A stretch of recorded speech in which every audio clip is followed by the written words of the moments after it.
Chapter 124. How could the people in Huanxi Mountain Manor know what was happening in the distance?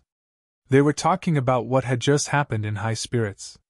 Thinking about Stone Ox's power, they were deeply envious. Many of them secretly made up their minds to work harder when they returned to the sect and strive to have such a powerful moment in the future. Only the stone cow was still the same as before. He steadily drove the carriage forward, as if he did not have the consciousness of being treated as an idol. Fortunately, he had just gone through a so-called great battle, so he was not in the mood to sing his best songs. Otherwise, the image that he had just established in everyone's hearts might immediately collapse. Of course, not everyone in the manor was in high spirits or calm as water. The only one who was not happy was He Tianshu. He Tianshu could not be said to be particularly outstanding among the disciples of Misty School, but he was still considered one of the best. Although he had been sent to Huanxi Mountain Manor to manage the herbal field, his martial arts were still there. Otherwise, how could he have become the team leader? He originally knew that there was a gap between him and Stone Ox, but he did not know how big the gap was. Now, it seemed that he had fought with Stone Ox for a long time and still had some strength left. Stone Ox, on the other hand, had fought with Stone Ox for a long time and sent him flying with only one palm, injuring him and causing him to vomit blood. Now it seemed that the gap between him and Stone Ox was not small. It seemed that he had been too arrogant in the past. In the future, he still had a long way to go. Among them, there was one person who was not very similar to the others. He was the simple-minded Zhang Xiaohua. He did not learn martial arts systematically, so naturally, he did not know the difficulties, especially when he saw Stone Ox send the strong man flying with one palm. He seemed to be reminded of his previous experience, and immediately lost interest. Therefore, when the others were discussing, he had already picked up a book silently, and was reading by himself. He did not even notice He Tianshu's self-deprecation. The robbery incident was like a wave in the river, disappearing in a flash. Soon, it became a joke after a meal. Even in the next town, when the Misty School's disciples came to pick them up, it was only mentioned as a pastime. However, Lan Dong, a disciple of the Misty School in this small town, was a careful person. After listening to it, he felt that something was not right. It was normal that the people of Huanxi Villa did not know about it. After all, they were from other places. He had been operating here for several years, so why hadn't he heard of any bandits? Moreover, it was the kind that didn't do anything ordinary. However, he could not tell these thoughts to O Yan and the others. After all, they had already asserted that this was a group of stupid bandits. Moreover, such a group of bandits might have appeared when he was not paying attention. The only thing he could do was to quickly write down his thoughts on a note, and report it to his leader to let them make a decision. Moreover, he also believed that once his leader saw the news about Villa Chief O, he would immediately report it to the higher-ups in the sect. He would definitely not dare to delay. After this news spread, he was slightly relieved. The next thing he had to do was to find an opportunity to explain to Villa Chief O, Stone Ox, and the others so that they would be more vigilant. However, when he told O Yan and the others about this situation, it was not out of his expectations. O Yan and Stone Ox did not take it seriously. Only Aunt Chin frowned slightly and wanted to say something. However, when she saw O Yan's determined gaze, she closed her mouth. She knew that O Yan wanted to go to Rejuvenation Valley wholeheartedly. At this time, she would not believe anything she said.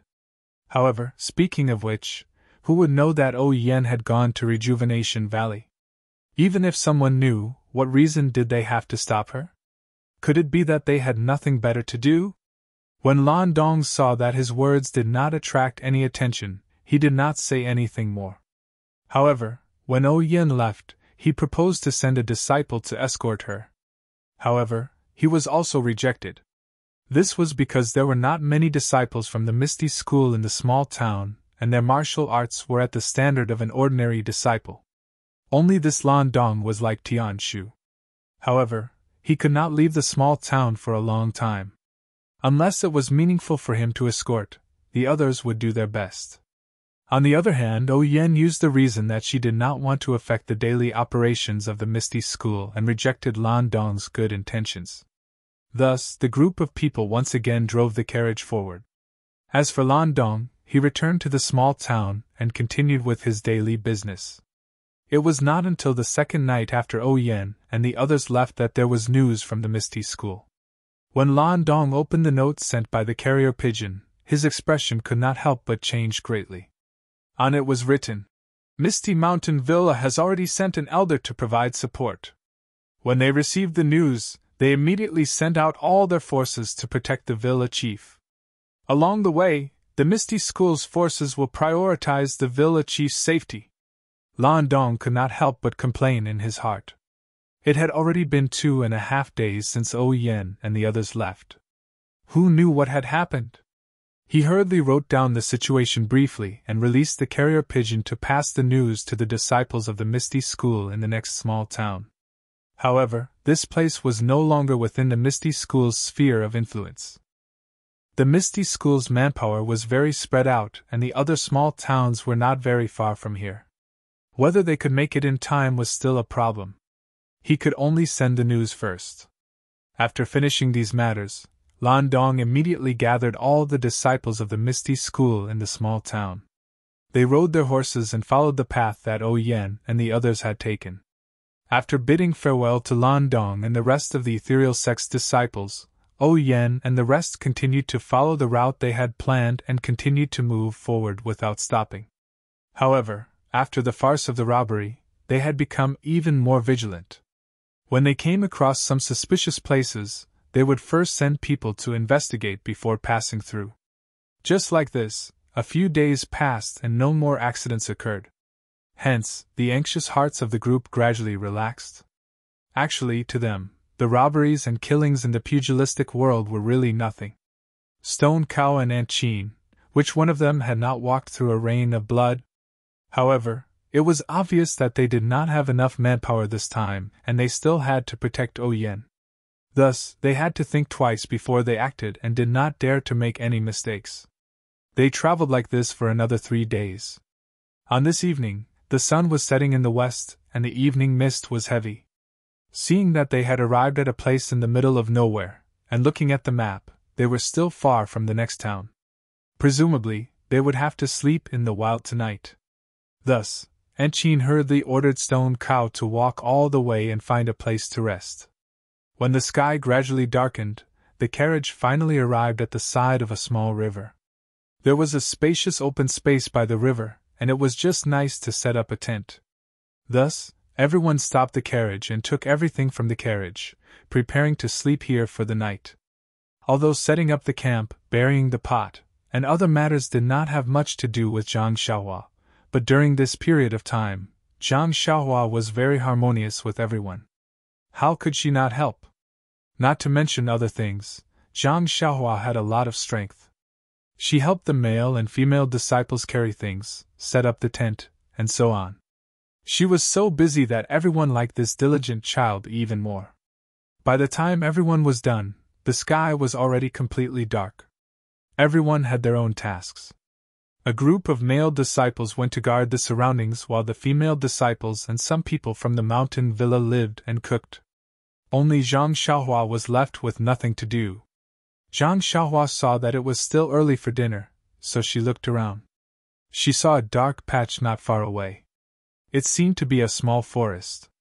Her heart skipped a beat. Why not use this time to pick up some firewood in the forest and finish today's homework together? Thinking about this, Zhang Xiaohua stood up and prepared to walk out. After taking a few steps, she heard someone calling her. She turned around and saw that it was Chiu Tong. Yen and Aunt Chin were beside her. Zhang Xiaohua hurriedly stopped and bowed to them with a smile. After greeting them separately, Chiu Tong asked, "Zhang Xiaohua, are you going out?" Zhang Xiaohua smiled and said, "I saw that it was still early for dinner, so I wanted to go to the forest over there to pick up some firewood. It'll be useful in the evening." Chiu Tong said, "What a good child. You even know how to pick up firewood." Zhang Xiaohua quickly said modestly, "It's nothing, Sister Chiu Tong." I often do this at home. At this time, Yen asked. After picking up the firewood, do you still need to practice martial arts? Zhang Xiaohua was stunned and asked. Sister O, how did you know?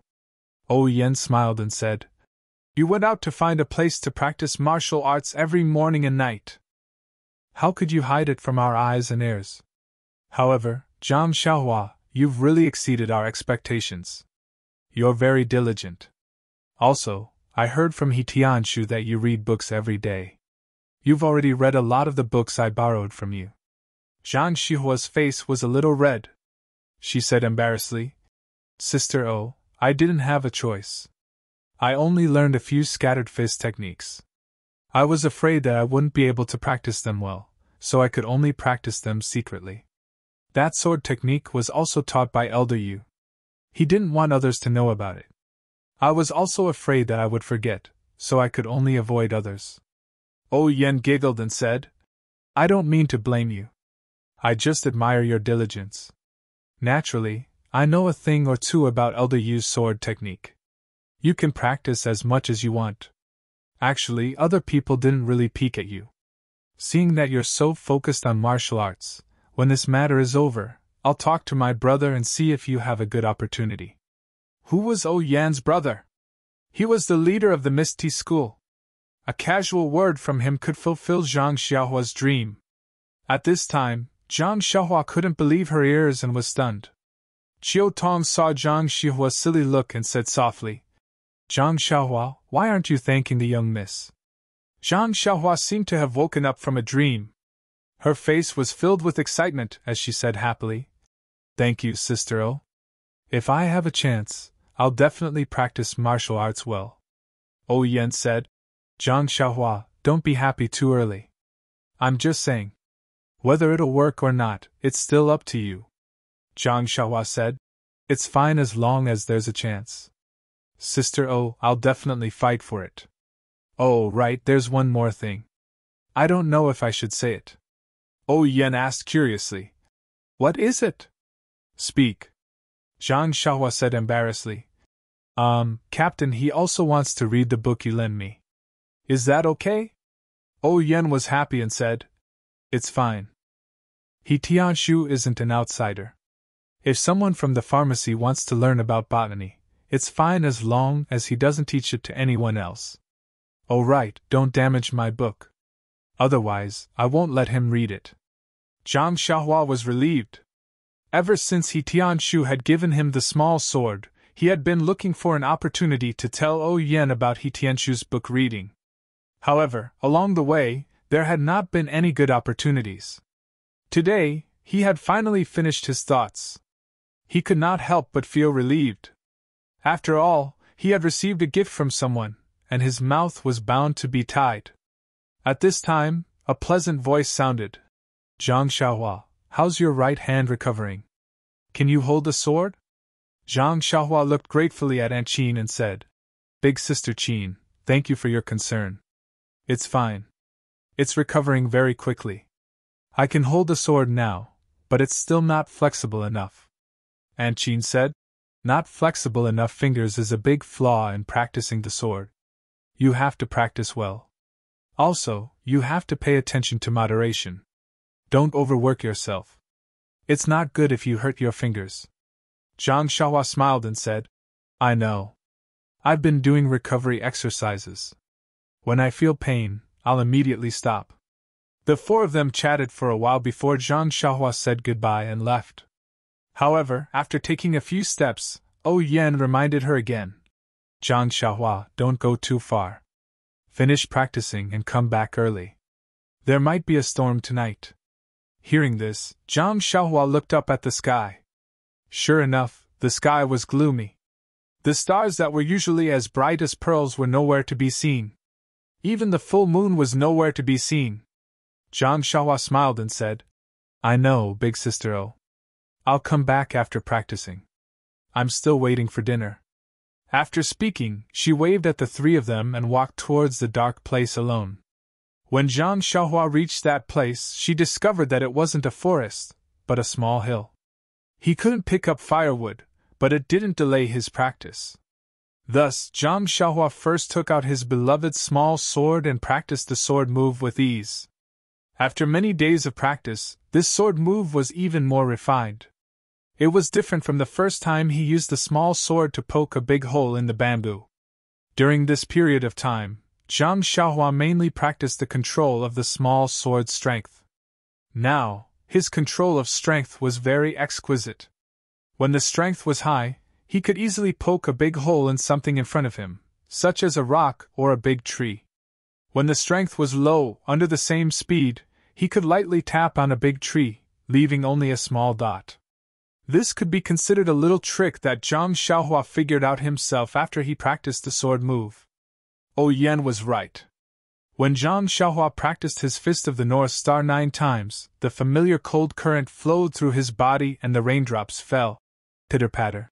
Since today's homework was finished, Zhang Xiaohua naturally didn't stay any longer and quickly ran back to the campsite. But when he was halfway there, he suddenly had a strange feeling and couldn't help but stop, allowing the raindrops to fall even more densely on his body. But when he calmed down and listened carefully, other than the bonfire in front of the villa, everyone's hurried footsteps and people's shouts of, "It's raining, put away the clothes." There didn't seem to be any other movement. The pitter-patter of the raindrops was either dull or clear, covering up other movements in the world. The rain became heavier and heavier. Zhang Xiaohua didn't dare to stay any longer and quickly rushed back to the campsite. And on the small hill where he was practicing his fist technique, a person dressed in night clothes with a hood over his face quietly poked his head out and coldly looked at his back. Then he looked at the night sky dripping with rain and smiled with satisfaction. With a bend of his body, he used his qigong and disappeared into the distance. Zhang Xiaohua ran into the campsite and it was chaos. The rain came too quickly, and although everyone was prepared, they were still thrown into confusion by the torrential rain. By the time everyone had finished packing up their things, the rain was already pouring down like water. Zhang Xiaohua was in the same tent as He Tianshu. By the time he entered, He Tianshu had already finished packing up and said with a smile, "You went to practice your fist technique again? You're all soaked." Then, he casually handed over a dry towel to him. Zhang Xiaohua smiled as he received it and said, "It just started to rain when I was practicing my fist technique. This rain was to help them pack up their things." Then, Zhang Xiaohua used the dry towel to wipe the rain off his head. Only then did he remember and said, "I saw the Manor Lord just now. She said that she agreed to let you read her book. However, you can't spread it out, and you can't damage the book." He Tianshu said, "Then I'll have to thank you, Xiaohua." Zhang Xiaohua found it strange and said, "Isn't it the same if you tell the Manor Lord yourself? Why do you need me to say it for you? You can see her every day. I've been delayed for a few days and only saw the Manor Lord today." He Tianshu said awkwardly, "Well, you're still young so you don't really understand. After all, Manor Lord O is the Manor Lord of Huanxi Manor, and I'm a disciple of the Misty School's Pharmacy Hall. I'm afraid it's not appropriate to mention it rashly." Zhang Xiaohua seemed to understand and nodded. Then, he thought of something and said, "That's right, I still have to thank Captain He for putting in a good word for me in front of the Manor Lord. The Manor Lord said that when we go back, she'll find an opportunity to talk to Chief O and let me learn martial arts." "Ah? Really?" He Tianshu didn't seem to believe it and asked in return, "The Manor Lord really told you that?" "Yes." Zhang Xiaohua happily nodded. He Tianshu smiled and said, "I'm just telling you the truth. You're able to gain the Manor Lord's favor, that's your chance. In the future, when you have the chance, you must properly repay the Manor Lord." Zhang Xiaohua said, "That's right, I definitely will. The Manor Lord is like an elder sister to me. I'll definitely repay her."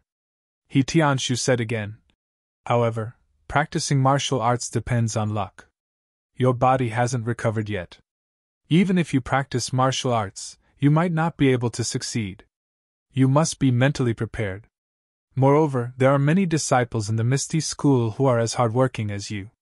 You're just in Huanxi Manor. Compared to Ma Jing and the others, you seem to be very hardworking. In the future you have to work harder. Zhang Xiaohua's expression became serious and said, I know, Captain He. You're all very good to me. I'll definitely work hard to practice martial arts.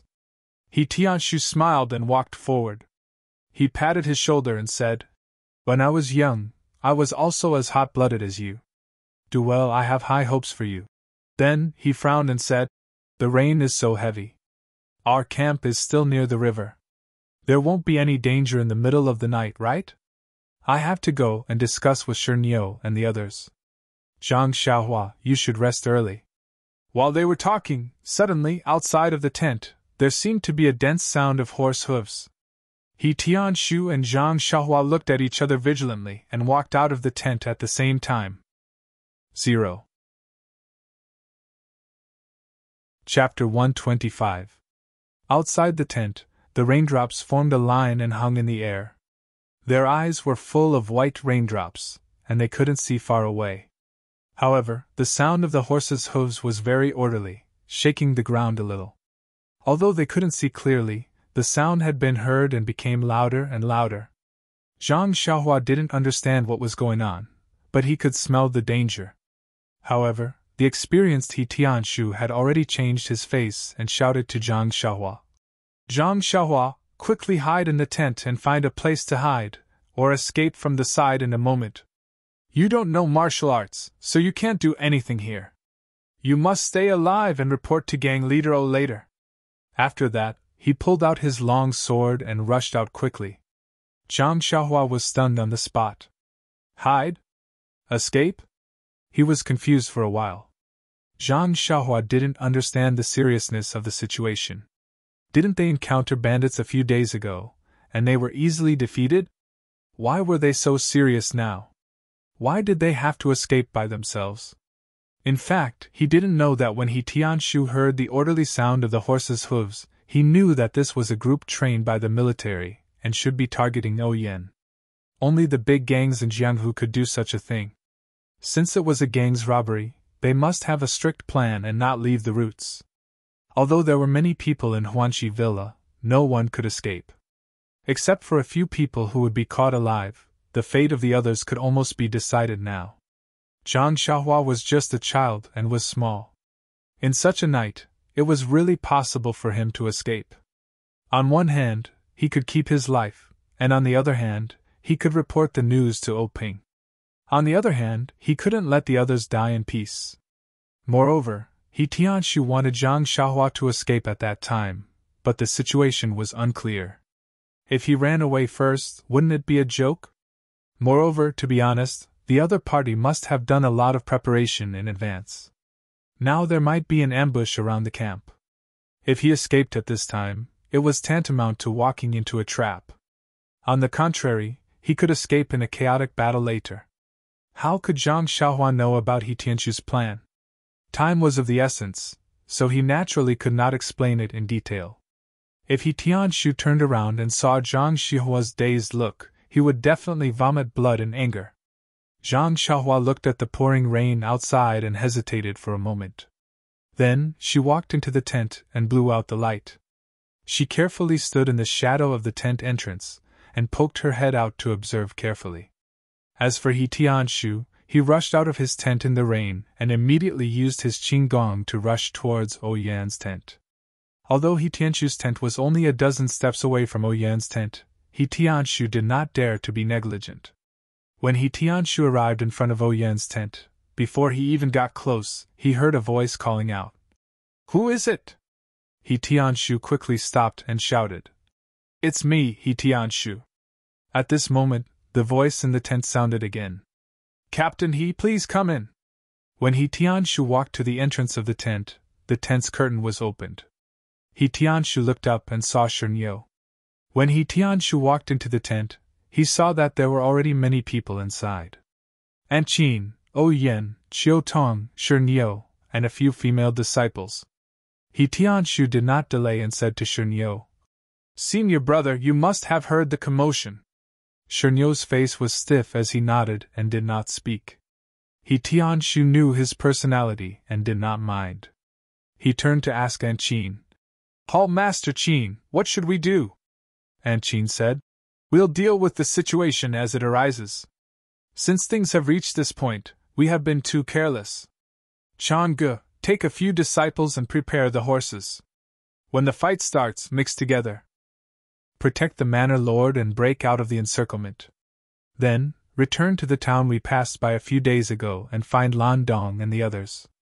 A female disciple in the tent agreed and took 2 people out in the rain. Then, Aunt Qin ordered the rest of the disciples to go to their respective tents.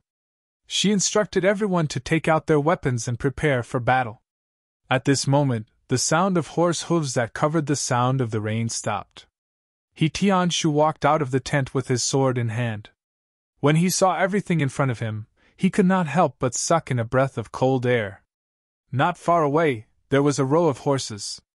It was hard to tell how many there were in the dark, but the horses stood still in the wind and rain. They must have been trained for a long time. The people on the horses were dressed in night clothes and had black masks over their heads. It was impossible to see the origin of this group of people. At this moment, Shunyo, Aunt Qin, and a group of male and female disciples all took out their weapons and walked out of the tent. They stood in the rain with their heads held high and faced the black-clothed people. Seeing that the people on the other side did not move, He Tianshu turned around to look at Shunyo and the others. He then circulated his internal energy and shouted, "Friends on the other side, why are you surrounding our camp? Is there a problem?" The black-clothed people on the other side still did not move. He Tianshu could not help but frown. Just as he was about to say something, the sound of hurried horse hooves came from behind the black-clothed people. It came from afar and soon arrived in front of them. The black-clothed people seemed to know that it was their helper. They all opened up a path for the horse to rush to the front. When that person arrived in front of everyone, they could only vaguely see a short black-clothed person sitting on a majestic horse. His face was also covered by a black mask. When the horse stopped, the black-clothed person lightly snorted. It was like a needle piercing into He Tianshu's ear, causing his blood and qi to surge. He Tianshu felt that he had to circulate his internal energy to suppress the surging internal energy. He Tianshu was shocked. This kind of internal energy was top-notch in Jianghu. He did not know who this person was, but he actually wanted to kill him tonight. Open up, thinking of this, He Tianshu held his sword and cupped his fists. He circulated his internal energy and said, "The person in front must be a senior. I don't know why you can't forget my Misty School's disciples. If I have offended you in any way, after today, I will bring a bramble and ask for punishment." The black-clothed person at this time also spoke. His voice was slightly hoarse and old. "You are only a low-ranking disciple of the Misty School. You don't have the qualifications to speak to me. There is also no need to curry favor with me. You must have seen today's situation clearly. If you know what's good for you, quickly surrender and obediently return with us. Otherwise, don't blame us for offending the heavens." Before he finished speaking, Aunt Qin's clear voice rang out. "The scoundrel on the other side, since you dare to sneak attack us, why don't you dare to show your true face? You dare to wander the Jianghu without daring to show your name." It was still the same old voice. He said calmly, "Aunt Qin's voice is still as good as ever. You also lived a carefree life in the Misty School. How would you know the feeling of drifting in the Jianghu? You must have forgotten it long ago. This kind of provocation is useless. You still want to stall for time. In this wilderness, what kind of reinforcements do you have? Stop the idle chatter and surrender. Otherwise, I will give the order." After he finished speaking, that person raised his right hand. Since things had come to this point, there was naturally nothing to discuss. In fact, He Tianshu's words did have the intention of stalling for time, but he also knew that this was just a fantasy. His side only had so much strength, and looking at the formation of the black-clothed men, he was afraid that they had already figured out his situation and looked as if they had already won. Looking at the black-clothed person's arm falling bit by bit, He Tianshu didn't dare to make a decision. He turned around to look at Aunt Qin and the stone cow. He saw Aunt Qin and the stone cow look at each other, then both leaped up and pounced at the black-clothed person outside. Thus, He Tianshu didn't hesitate and also pounced in the other direction. As for the remaining disciples, they all roared and pounced with weapons in their hands. Only a few female disciples were left behind. They held long swords in their hands and protected Yan's tent. When the black-clothed person saw the Misty School's group rushing out, his arms suddenly dropped, and he spat out a word. "Kill!" That voice actually caused everyone's hearts to tremble. The black-clothed people all swung their stirrups and dismounted. They tiptoed and went to meet the Misty School's group. In an instant, the two groups of people were standing together. Just as He Tianshu was about to charge forward, a black shadow suddenly swept past from above. With a sharp whistle, the shadow said, "Surnamed he, your opponent is me." Before the shadow finished speaking, a long sword pierced towards He Tianshu's chest like lightning. He Tianshu was shocked. He dodged with a sidestep and calmed down a little. He immediately formed a sword seal and returned the favor. The two of them attacked and defended each other. Sword light flashed. After dozens of moves, there was no clear winner. The stone ox also met an opponent halfway. That person was holding a chi-mei cudgel. When he waved it around, it made a humming sound. The falling raindrops seemed to be blown away by him. Although the stone ox didn't have a weapon, when he used the mighty King Kong hand, it didn't seem to be inferior to that person's. His moves were wide, and he only attacked the black-clothed man's vital points. As for his own body, other than his vital points, he still had to defend himself. As for the other places, when the cudgel hit them, it only made him frown slightly. Under the stone cow's reckless attacks, the black-clothed person couldn't help but be at a disadvantage. Today, Aunt Jean also abandoned her snake fist and took out her weapon. It was a flexible sword. Under Aunt Jean's dancing, it was like a nimble snake coming out of its hole. Every move drew blood. In just a short moment of contact with the black-clothed people, several of them were injured. Just as Aunt Jean was in the mood to kill, a red-tasseled spear suddenly came out from the side. Like a fierce dragon, it was aimed at her face. Aunt Jean didn't panic. She exerted strength in her legs and flipped into the air. The spear barely pierced through her body. Aunt Jean was in the air, and she stabbed her sword at the wrist holding the spear. The black-clothed person wasn't simple either. Seeing the spear miss and the flexible sword stabbing towards him, he squatted down slightly and dodged the sword. His left foot took the opportunity to kick upwards. It was aimed at Aunt Jean's abdomen. Seeing that this move didn't work, Aunt Jean immediately retracted her momentum and changed her move. Thus, the two of them started fighting.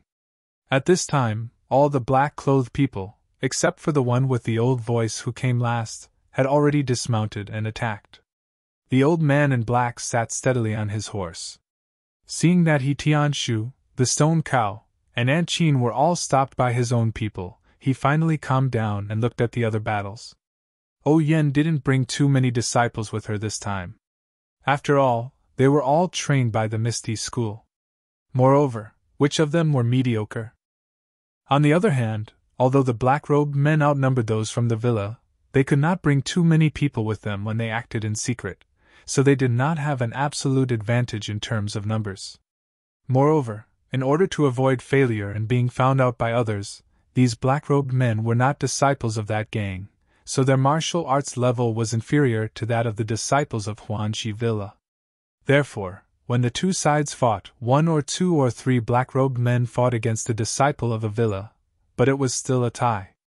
When he saw the situation in the field, the old man in black calmed down and seemed to have a card up his sleeve. In his mind, there was no need for his lord to be so cautious. He let the elites and 1 or 2 elders of the faction come over. Wouldn't they be dealt with quickly and easily? Even if they were recognized, what could they do? He was already his prisoner. What else could he do? However, his lord had always been cautious. He'd better act according to the plan. Anyway, the current situation was still under his control. As long as he captured the leader, he could go back and report. Thinking about this, the old man in black looked at the tent that He Tianshu and the others came out of. There were still a few female disciples guarding it, blocking the entry of the black-clothed people. Just as the old man in black was thinking about Oh Yen, there were some changes on He Tianshu's side. He Tianshu stared at the black-clothed person for a while. Suddenly, he felt that the swordsmanship was somewhat familiar. After thinking carefully, he suddenly shouted, You're the second master of the robbery path a few days ago? You actually used a saber to perform swordsmanship. No wonder I felt that the swordsmanship was familiar. The black-clothed person laughed and said, Very good. The disciples of the Misty School are indeed extraordinary. You even recognized me like this. I used a saber to fight you to a draw. Today I'll let you see my true power. After saying that, the swordsmanship changed again. It was fast and strange. In the night, He Tianshu was not careful and was stabbed in the right arm. Fortunately, he saw it quickly and quickly withdrew his sword to protect himself. Only then did he suffer a light injury. Even so, the blood flowed down his arm and dripped to the ground with the rain. He Tianshu saw that the situation was not good. He did not dare to hide anymore. He raised the tip of his sword and performed the secret swordsmanship of the Misty School disciples. One move after another, he fought with the black-clothed person again. Since the one who fought with He Tianshu was the second master, then the one who fought with the stone ox must be the first master. Unfortunately, the first master used a chi mei stick today. His moves were completely different. Although his figure did not change, how could the stone ox recognize him? The stone ox was too lazy to think about it even if the first master was still using a saber. The question of, how come the person who was beaten by me to vomit blood is standing in front of me now? Is his martial arts even better than that day? How could it be compared to smashing someone to death with a fist? Although the first master had considered the stone ox's martial arts, he had still underestimated it. Now it seemed that he had been at a disadvantage and could only hold on. However, his task was only to prevent the stone ox from being distracted. Wasn't the black-clothed old man, who was more powerful than the stone ox, still on the horse? Yes, the old man in black was still sitting on the horse and did not make any movements. At this time, the people of the Huanxi manor were like a piece of meat on the chopping board. They were being pulled by the black-clothed person's saber bit by bit. They were only waiting for the final moment when the butcher's saber slid down. There was some ridicule in the eyes of the old man in black, as if he was playing a game of cat and mouse. He seemed to be able to hear the moans of the opponent in his ears. He enjoyed it very much. At this time, the fighting in the field had reached its climax. From time to time, there were screams. Perhaps it was the black-clothed person or the people of the manor. However, except for the old man in black and Zhang Xiaohua, who was hiding in the shadow of the tent, the others probably had no time to care about it. In such a dark night, as long as they could save their own lives, it was more important than anything else. And our poor Zhang Xiaohua really did not know what to do at this time. In his 13-year life journey, he had experienced the fight in Luzhin and the fight with the bandits of Shitsui Mountain on the way back to the Guizhuang house from 8 Mile Ditch. Although he was also a participant in these two fights, he played the role of a guinea pig from the beginning. Because he did not have any martial strength, he was knocked down with one kick. Now that he had a trace of power to protect himself, he was eager to have a try. On the other hand, Luzhin's encounter was not life-threatening. Although the fight in Shitsui Mountain was very bloody, Lu Yueming controlled it very well. Zhang Xiaohua did not feel that his life was in danger. However, today was different. There were continuous fights in the field. From time to time, people were injured and lost their lives. In the eyes of Zhang Xiaohua, this cruel scene gave rise to a deep sense of oppression. It made Zhang Xiaohua a little breathless. It made Zhang Xiaohua only want to escape from the scene. Moreover, didn't He Tianshu also tell him to find a chance to run away when the situation became chaotic? But what about Sister O and Sister Chiu Tong? For a moment, Zhang Xiaohua was in a dilemma. However, he had forgotten that if he stayed, he would not be of any help. He was only standing on the side of his conscience, and ignoring his own abilities. However, fortunately, for the time being, the black-robed men and the disciples of Huanxi Mountain Villa were in a state of balance. Although many people on both sides had lost their fighting capacity, they were still evenly matched. The black-robed men did not have extra people in the tent, so Zhang Xiaohua was still safe. There were 7 or 8 tents in the camp of Huanxi Mountain Villa. They were all set up around Yan's tent in the middle. Zhang Xiaohua's tent was on one side. Just as Zhang Xiaohua hesitated for a moment, suddenly, he saw a sword light flashing behind Yan's tent. The tent was cut open and several people came out. Because of the darkness, he could not see clearly, but they must be Yan's group. Zhang Xiaohua was overjoyed. He moved and was about to run over there. However, at this moment, the black-clothed old man who was sitting on the horse moved his eyes. He exerted strength in his legs and stepped on the horse's back. His arms shook and he flew off from the horse's back like a big bird. He flew straight towards the tent in the middle. After a few leaps, he arrived in front of the tent. "Please collect it, thank you." 0. Chapter 126.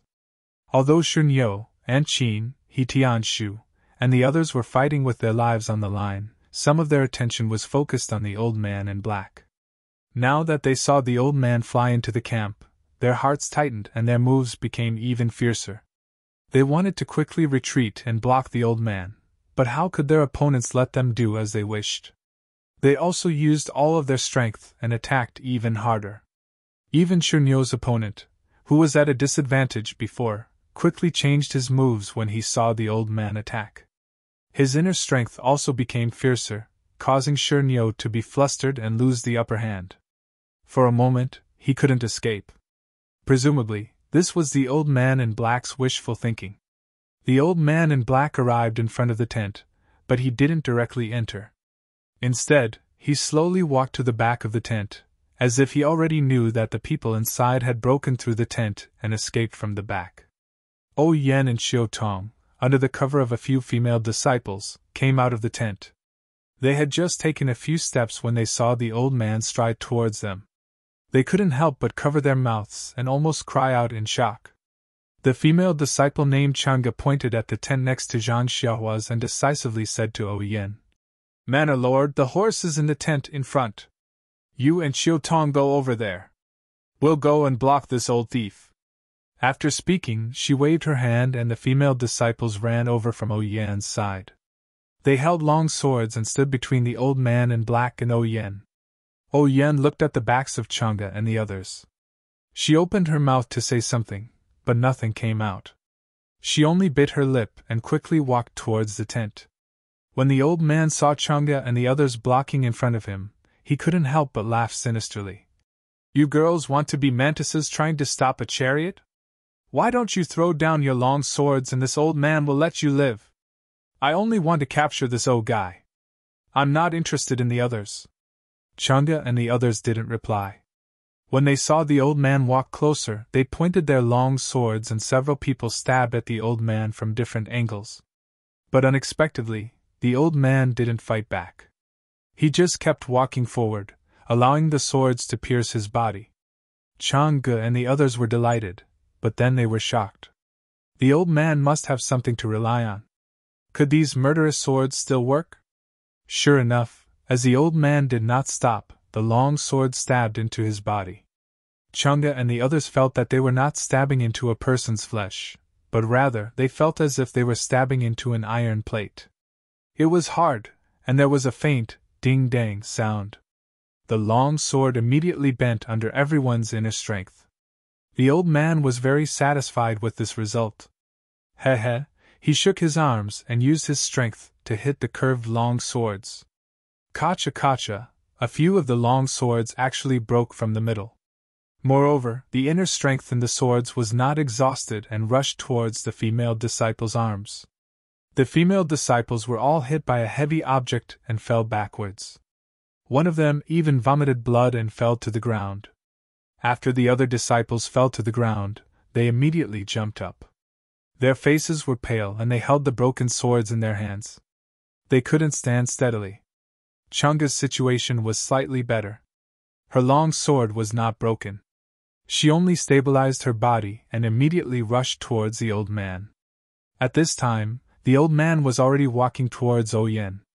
His back was empty, so he rushed towards Chang'e. Chang'e's long sword stabbed towards the old man.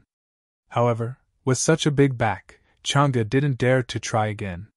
She only used all the strength in her body and stabbed towards the back of the old man's neck. As early as when Chang'e and the other female disciples blocked the old man in black, Qiu Tong supported Yen and ran towards the hidden horse tent. However, the rain was still heavy and the ground was already very muddy. The ground by the river was uneven and now it was full of water. How could they see it? They accidentally stepped into a small puddle. When they picked up their feet, they didn't even know where their shoes had gone. But how could they care about that? They just blindly ran forward. Unfortunately, how could two weak women who had never practiced martial arts run far in such a short period of time? Yen and Qiu Tong were only halfway there when Chang'e's sword stabbed the back of the black-clothed old man's neck. At this time, Yan's feet sank as if she had stepped into a deep pit. Her right leg sank halfway into the pit, and her body instantly lost balance and fell to the right. Qiu Tong, who was supporting Yen, was also caught off guard. She used all her strength to pull on Yan's arm, but not only did she fail to support Yen, but she also staggered and fell forward. At this time, a cry of surprise came from another tent. "Sister, oh, Sister Qiu Tong!" A small figure ran from afar and ran towards Yen and Qiu Tong, who had fallen to the ground. Wasn't that Zhang Xiaohua who was hiding in the tent? In fact, when he saw Yen and Qiu Tong come out of the tent, Zhang Xiaohua wanted to run over. But before he could get up, the old man in black used his qinggong. Zhang Xiaohua's martial arts were not good, but his senses were sharp and he quickly stopped. Chang'e and the others attacked the old man in black. Zhang Xiaohua also saw it clearly and his heart turned cold. But when he saw Yen and Qiu Tong fall, he couldn't hold it in anymore. He shouted and ran out, wanting to support them to prevent them from falling on the muddy ground. However, Zhang Xiaohua didn't know qinggong. Before he could run out of the tent, Yen and Qiu Tong each fell to the muddy ground with a plop. Their clothes were already soaked and their faces were smeared with black mud. After Yen fell to the ground, she struggled to stand up. But it seemed that she fell too hard and for a moment, she couldn't get up. Although Qiu Tong was covered in mud, she didn't dare to delay and quickly struggled to stand up. As for the sword-wielding Chang'e, when Yen stepped into the mud, she circulated the qi in her dantian and injected all her strength into the long sword. Steadily, accurately, and viciously she stabbed it into the back of the black-clothed elder's neck. The black-clothed elder seemed to have eyes on the back of his head. When the long sword filled with inner strength was about to pierce his neck, he suddenly turned around and stared at the tip of the sword that was approaching him. With a ding sound, the long sword stabbed into his palm. It was like stabbing into metal and sparks almost appeared. Then, the black-clothed elder clenched his fist and grasped the tip of the long sword in his hand. With a little bit of strength, he broke the tip of the sword with a kacha sound.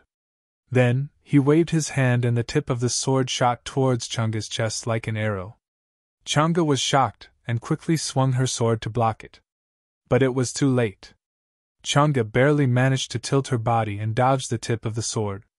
Unfortunately, the tip of the sword was too fast. Just as Chang'e's body moved, the tip of the sword was in front of her eyes. She only had time to dodge the tip of the sword.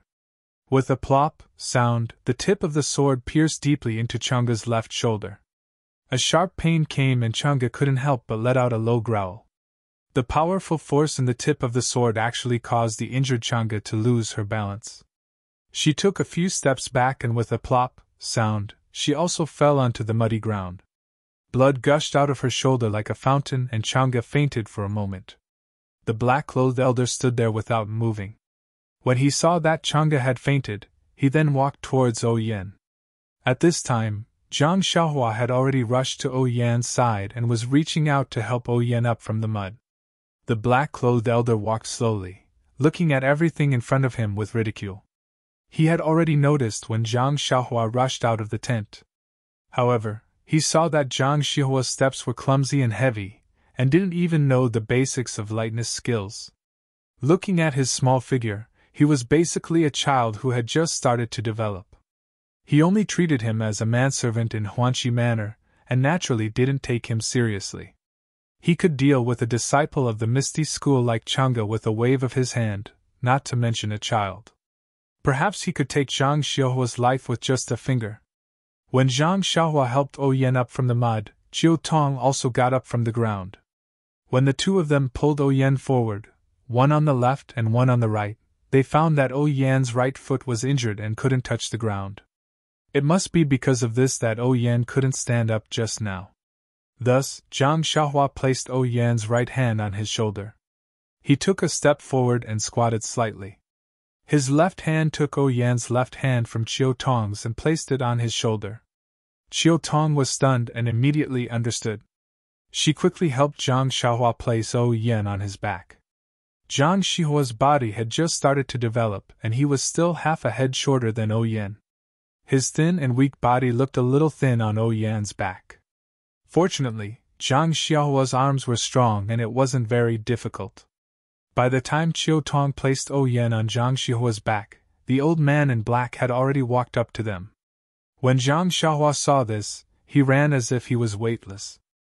However, he didn't run towards the tent, but the small river by the side. Chiu Tong followed behind him. The old man in black watched Zhang Xiaohua and Chiu Tong's movements as if he was watching a play. He didn't disturb them and only frowned when Zhang Xiaohua ran towards the small river. He didn't care if Oyen and the others ran towards the tent on horseback. With his qinggong, even if Oyen was riding a horse, he was confident that he could catch up to her. However, in the current river, due to the rising water level, the river bed was faster and the water was more turbulent. If Zhang Xiaohua jumped into the water, it would be like a cooked duck flying away. This was something the old man in black would never allow. Just as the old man in black was about to use his qinggong to catch up, suddenly, a tall man in black riding a horse arrived at the scene. Then, a loud voice rang out. "Brothers, there are more than 10 fast horses coming from the distance. They are probably reinforcements from the Misty School. Let's cut the Gordian knot quickly." This abnormally loud voice was very familiar to the people in Huanxi Manor. Soon, everyone remembered. Wasn't this the bandit who first appeared in the farce in the forest that day? It wasn't clear whether this guy was reminding his accomplices or encouraging the people in Huanxi Manor. Anyway, after this voice rang out, the people in Huanxi Manor immediately became energetic. On the other hand, the men in black seemed to be a little defeated. The balance that had been maintained for a long time was broken by this guy's voice. However, this instigator didn't have any sense of shame. He clapped his hands, turned his horse around, and rode in the direction he came from. It wasn't clear whether he would continue to explore or escape. The playful look in the old man's eyes immediately disappeared. He thought to himself, "In that case, old girl, don't blame me for being ruthless." Thinking of this, he immediately quickened his pace and used his qinggong to chase after Zhang Xiaohua, who was running in front of him. Not long after, he caught up with Chiu Tong. Seeing that he was about to catch up with Oyen, the old man in black didn't increase his speed to pass by Zhang Xiaohua to block his path. Instead, he maintained his speed and secretly circulated his qi. His hands immediately turned pale gold. At this time, Chiu Tong, who was beside him, saw the strange behavior of the old man in black and immediately shouted, "Xiaohua, behind you." Zhang Xiaohua, who was running, was still very sensitive. She had already sensed that something was wrong behind her. When Chiu Tong reminded her, she immediately stopped. At this time, the foundation of her martial arts was revealed. She stood steadily and turned around. However, the old man in black didn't stop. He continued to rush toward Zhang Xiaohua and Oyen. His pale gold palm seemed to be about to swing out. Seeing this, Zhang Xiaohua didn't have time to put Oyen on the ground. She just let go of her hands. She didn't care if Oyen was standing on the ground or not. She exerted force with her right leg and rushed toward the old man in black. Oyen and Chiu Tong both knew how good Zhang Xiaohua's martial arts were. He hadn't even learned a single set of martial arts. He hadn't even learned a single word about the inner strength cultivation method. If he rushed forward like this, it was no different from feeding the tiger with his own body. He was only trying to buy some time for O Yen. O Yen and Qiu Tong both shouted, "Zhang Xiaohua!" They actually sounded like they were about to cry. Actually, when Zhang Xiaohua was running with O Yen on her back, she had already thought about it. Although O Yen was the manor lord of Huanxi Manor, she usually treated her very well. She had taken good care of him during his time in the manor, just like how Lu Qian cared about him in the past. Not only did she allow He Tianshu to teach him martial arts, she also allowed him to read her treasured books. She even allowed O Peng to teach him the inner strength cultivation method. He couldn't repay her for all of these. In this situation, whether it was Lu Qian, Qiu Tong, or O Yen, he would stand in front of them without hesitation. Even if there was a bottomless abyss in front of him. When Zhang Xiaohua rushed towards the black-clothed old man, he didn't blindly use his body to block the attack. His left hand skillfully took out the toy-like small sword from his chest. His left arm naturally displayed the fifth variation of the sword move that Elder Yu had taught him. A warm current flowed from his left arm and slowly moved forward along his left arm. The small sword also slowly pierced towards the black-clothed old man's throat. The black-clothed old man wasn't surprised to see Zhang Xiaohua turn around.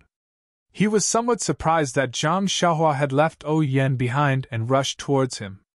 However, there was only a trace of mockery on his face. There were many people in this world who had lost their lives for justice. Today, there would be one more. This young man didn't have any martial arts at all. Against him, it was tantamount to a moth flying into a flame. When he saw Zhang Xiaohua take out a toy from his chest, the smile in his eyes became even brighter. How could this kind of child's toy hurt him? He originally wanted to ignore it and let it stab into his body. How could his iron claw skill, which he had painstakingly trained for decades, be weak? However, he saw this young man stab his sword very steadily. Although the sword was very slow, the angle and timing were very good. The direction of the sword was also his throat. For the sake of caution, the black-clothed old man still raised his left hand and blocked in front of his throat. He was prepared to snatch Zhang Xiaohua's toy just like he had grabbed Chang'e's long sword. At the same time, the black-clothed old man's figure didn't stop. Instead, he continued to move forward. His right palm turned towards O Yen, who was beside Zhang Xiaohua. His goal at this time was no longer to capture O Yen. Instead, he wanted to kill her under his pale golden palm. O Yen and Qiu Tong had just finished shouting when they saw the black-clothed old man's palm. They immediately understood his intentions and couldn't help but turn pale. Even Chang'e and the other female disciples couldn't stop this Jianghu expert. How could Zhang Xiaohua be his opponent? How could they escape from his evil clutches? Just as they were thinking, Zhang Xiaohua's small edgeless sword had already hit the black-clothed old man's palm. That warm current just happened to flow into the small sword at this time. The sword and palm collided, but there wasn't a dang sound like Chang'e's long sword. It also wasn't as the black-clothed old man imagined that Zhang Xiaohua would be sent flying on the spot. Instead, there was a poochie sound, the sound of flesh being pierced. That small edgeless sword actually pierced through the palm filled with internal energy. Moreover, its momentum didn't decrease. The black-clothed old man's heart was greatly shocked. How could he still care about hitting O Yen with his pale golden palm? When the palm was halfway through, it immediately changed direction and hit Zhang Xiaohua's chest. At the same time, he immediately circulated his internal energy to his throat, only to make his throat as hard as a real piece of iron.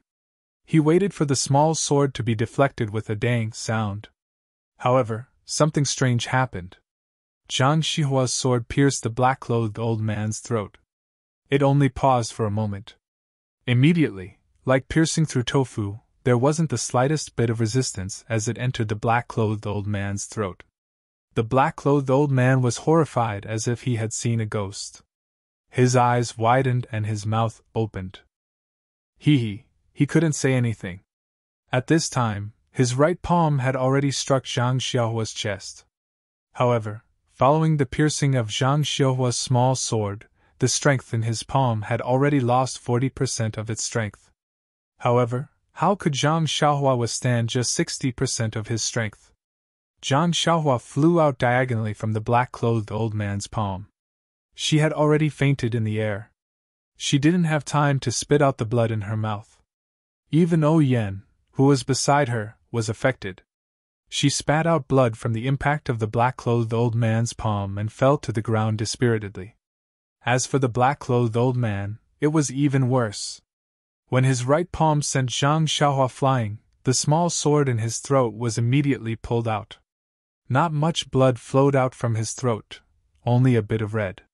However, this bit of red was already enough to take the black-clothed old man's life.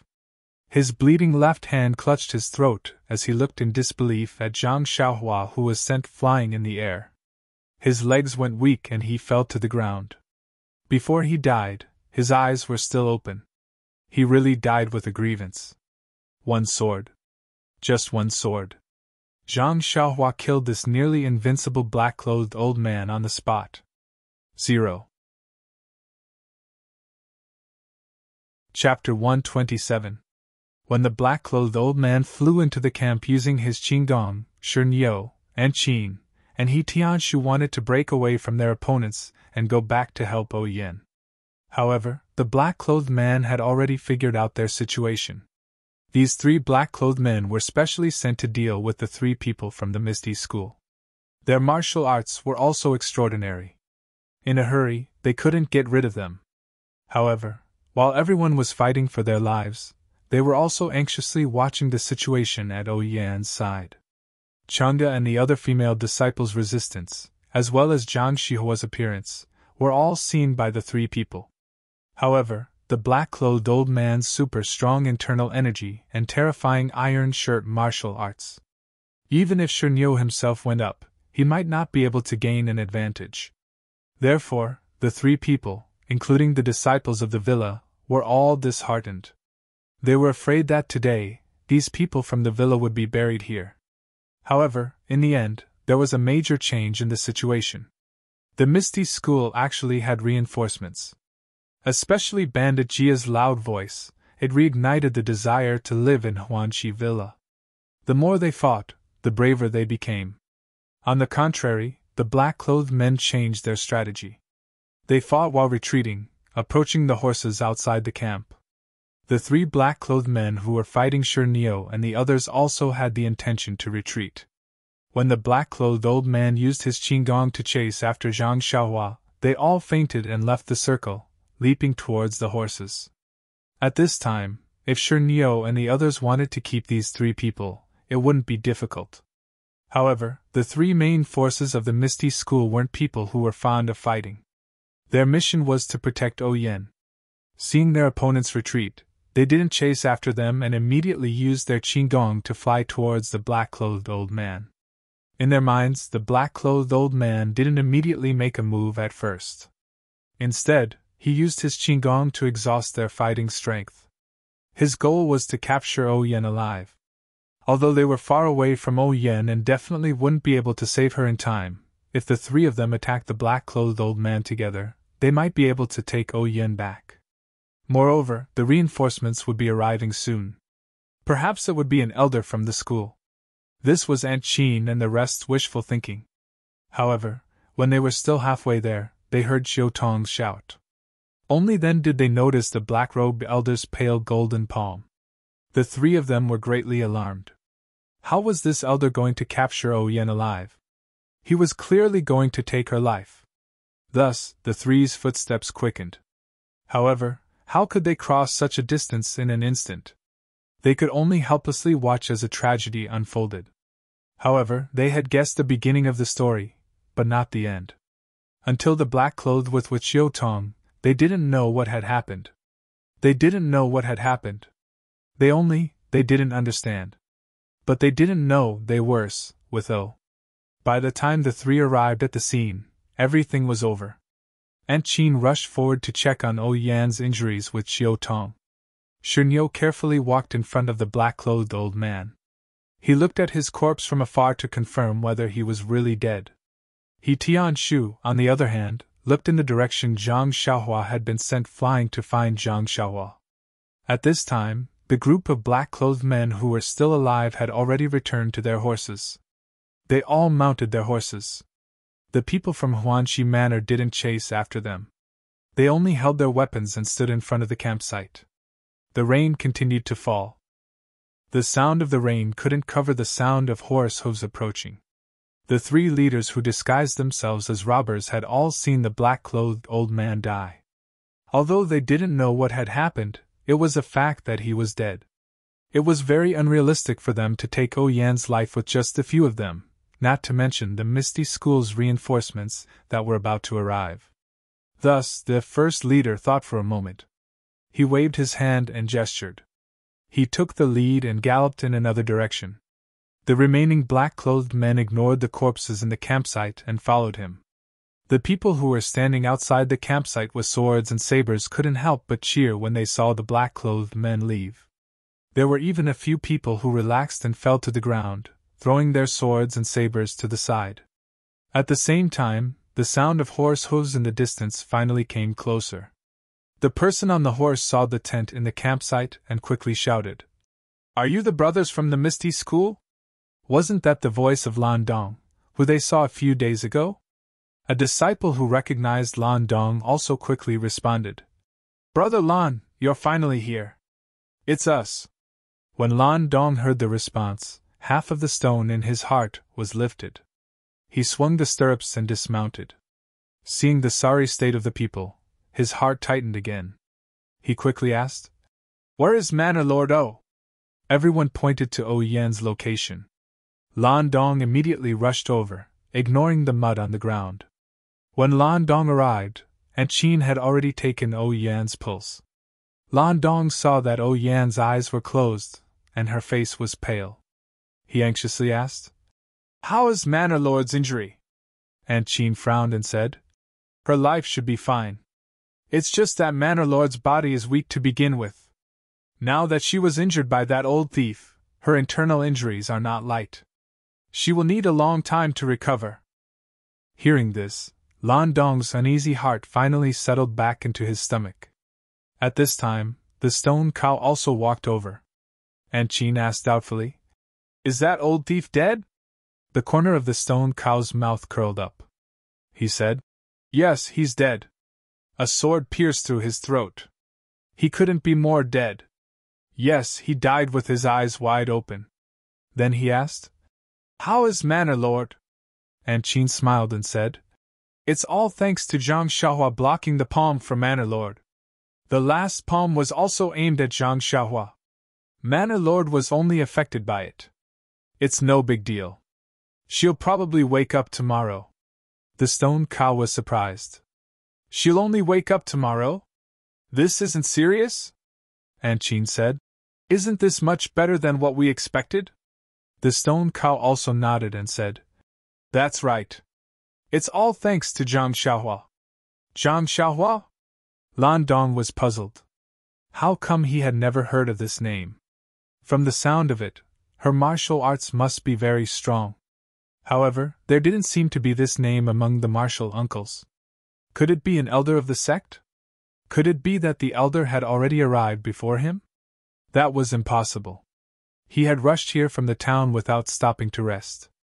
How could that elder fly here? Just as Lan Dong was surprised, Tianshu dragged his heavy steps out of the darkness and rushed over. As he ran, he shouted, "Zhang Xiaohua is missing. She probably fell into the river. Quickly find a brother who knows how to swim and look for her in the river." "What? Zhang Xiaohua fell into the river?" Aunt Chin, the stone cow, and Xiu Tong all cried out in alarm. Yan was already seriously injured after being hit by the black-clothed elder's palm. That Zhang Xiaohua was hit in the chest by the pale golden palm. What kind of injury was that? With this kind of injury and falling into the rushing river, Zhang Xiaohua, could he still, thinking of this, no one dared to think any further. Aunt Chin quickly said, "Chernyo, find a brother who knows how to swim and quickly search the surroundings. Lan Dong, send a group of accompanying brothers to ride along the river. See if there's anything along the way or in the river. Shernyo and Lan Dong received the order and stood up. However, Lan Dong only took 2 steps before turning back and asking, Hall Master Qin, what does this Zhang Xiaohua look like? Only then did Aunt Qin remember. How did Lan Dong know about Zhang Xiaohua? She quickly said apologetically, She's just a 12 or 13-year-old child. She's seriously injured. You'll know once you see her. 12 or 13-year-old child? Lan Dong felt a wave of dizziness, and wondered if Aunt Qin was wrong. Eldest sister Qin saw that Lan Dong was stunned and frowned. She's just a teenager. Why aren't you going to look for her? Oh, okay. We'll send people. Lan Dong seemed to wake up from a dream and quickly got up to assign people. Only then did Aunt Qin and Xiu Tong carefully carry the unconscious Oyen back to the tent. The heavy rain poured down, and the night was as dark as ink. Between heaven and earth, there was endless darkness. It was already past midnight, but Huanxi Manor's camp was still noisy. They had just been attacked and no one could guarantee that the enemy wouldn't come back again. Lan Dong only brought a dozen or so disciples, and they were all ordinary disciples with average martial arts skills. The black-clothed men had hurriedly retreated because Lan Dong's arrival had broken their advantage in strength. They didn't know how many people the Misty School had. More importantly, the black-clothed old man who was in charge of the situation was the most likely person to capture Oyen. However, he was killed by an inconspicuous youth. This disrupted the plan they had been planning for many days, and they had no choice but to retreat. If they had figured out the Misty School's current strength, they might not have returned immediately. Therefore, other than the injured disciples who had returned to their tents to rest, the other disciples' hearts were still beating fast, and they were on high alert. Although Huanxi Manor's camp was near the river, and it was already very unsafe, in this dark night, the enemy might still be spying on them. Many factors determined that they couldn't move rashly for the time being. They could only wait for the sky to brighten before making any plans. For the same reason, there weren't many disciples who went to look for Zhang Xiaohua. In fact, all the disciples in the camp already knew what had just happened. They also knew that Zhang Xiaohua had not only saved Oyen but also everyone in the camp. The black-clothed old man's martial arts skills were obvious to all. Even if Lan Dong and the rest came to the rescue in time, the dozen or so of them were far from being a match for the black-clothed old man. Everyone's fate was inevitably the same as Oyen's, and they were all killed by the old man's palm. They knew that Zhang Xiaohua was hit in the chest by the black-clothed old man's pale golden palm, and they already knew that he was most likely killed on the spot. Even if he still had a breath left, his severely injured body was swept into the river, and even if there was only a little bit of life left, it would be extinguished. They were also willing to go to the river and follow the river to look for Zhang Xiaohua. However, the river was turbulent, and they didn't know where he had been washed away. Moreover, the sky was dark and it was raining heavily. The torches were extinguished, so where could they find the light to look for him? Although He Tianxu's men and those who rode down the river were anxious, they also knew that they were doing their best and leaving the rest to fate.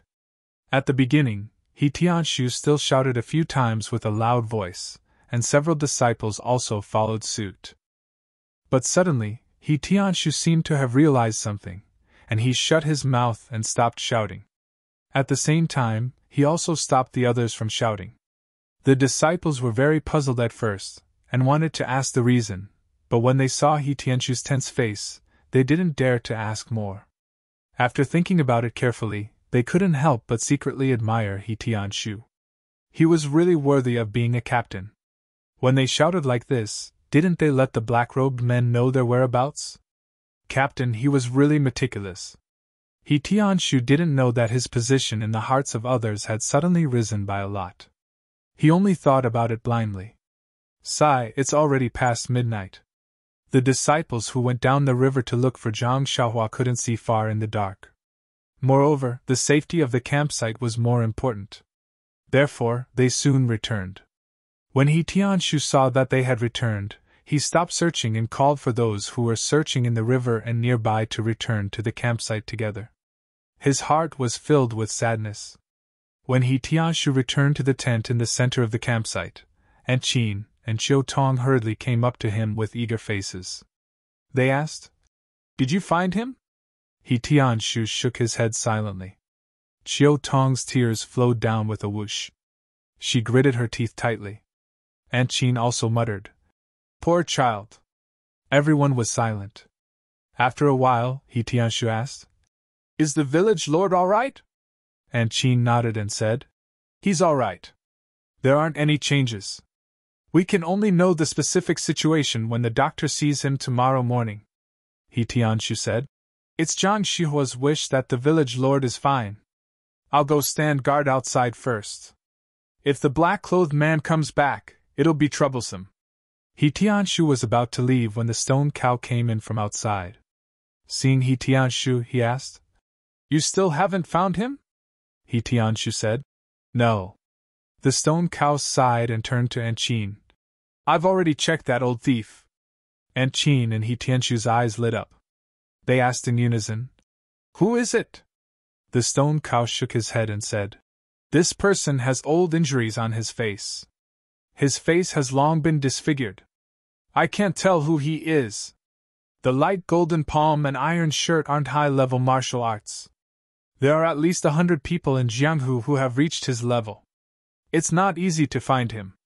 Aunt Chin nodded and said, "What about the other corpses? Did you find any clues?" The stone cow shook his head again and said, "These people have all gone through strict training. They all wore ordinary night clothes and didn't carry anything. Their weapons were also common in Jianghu. It's hard to find anything." Aunt Chin thought for a moment and said, "No matter. Keep these corpses and weapons well and bring them back to Misty Mountain Villa. If we can't identify them, the experts in the sect will do it. Leave this matter to them." The stone cow agreed and was about to leave. At this moment, Aunt Chin called out to him and asked, "How did that old thief die?"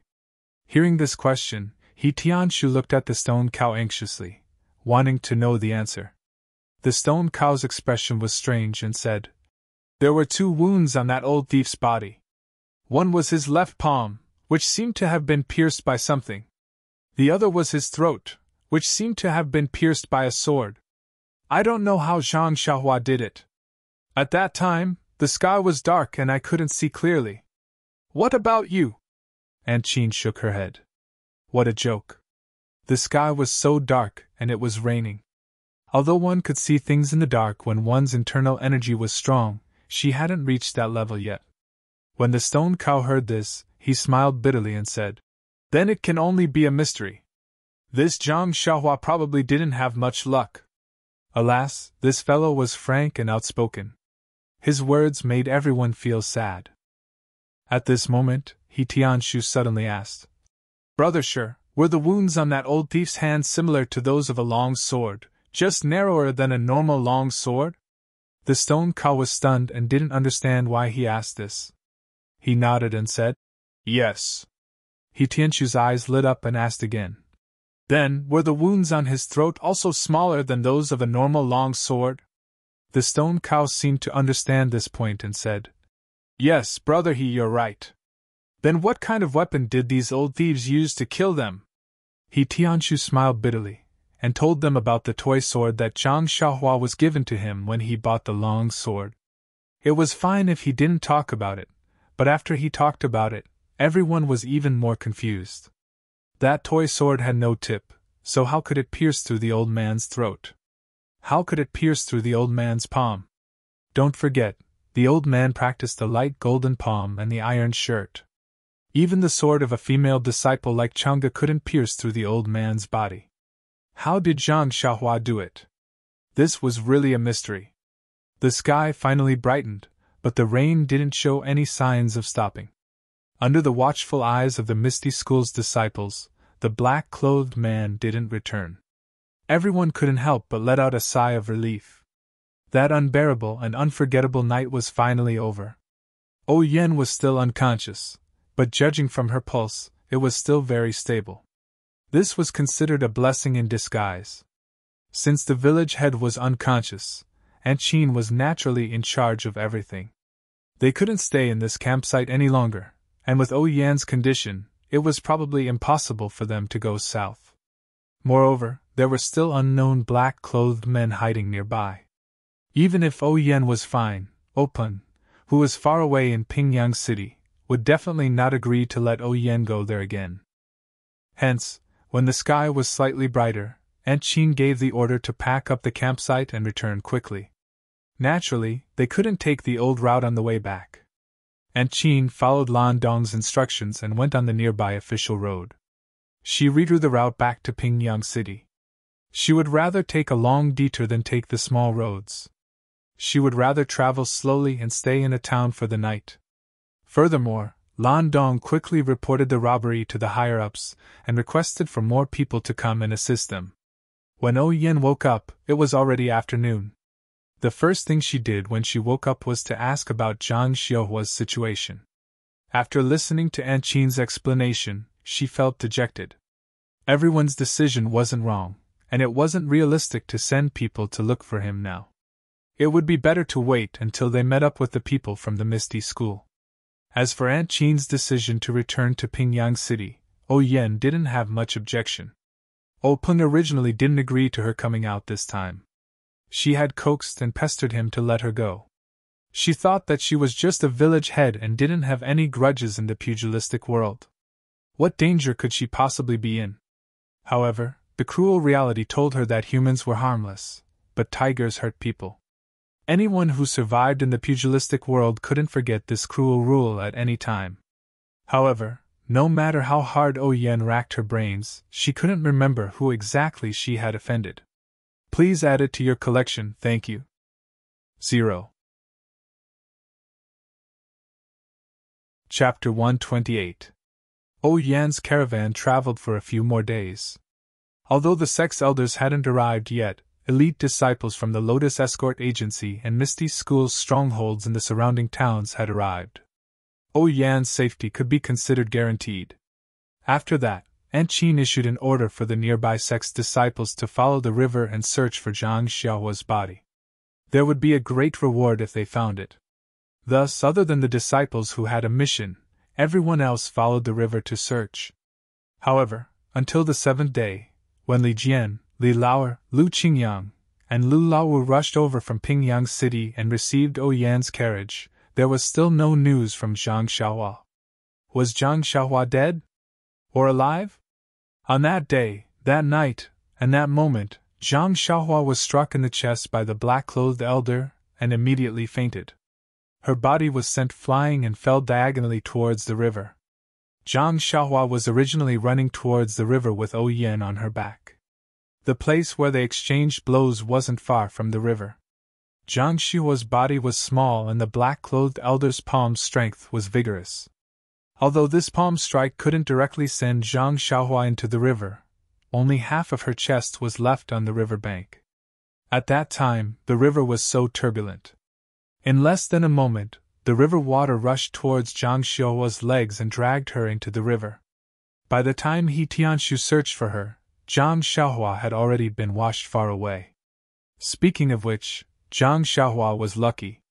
If the black-clothed elder's palm strength had increased by just a bit, Zhang Xiuhua would have directly fallen into the river with a plop. Then, she would have sunk and been washed away. On the other hand, Zhang Xiuhua's legs entered the water first.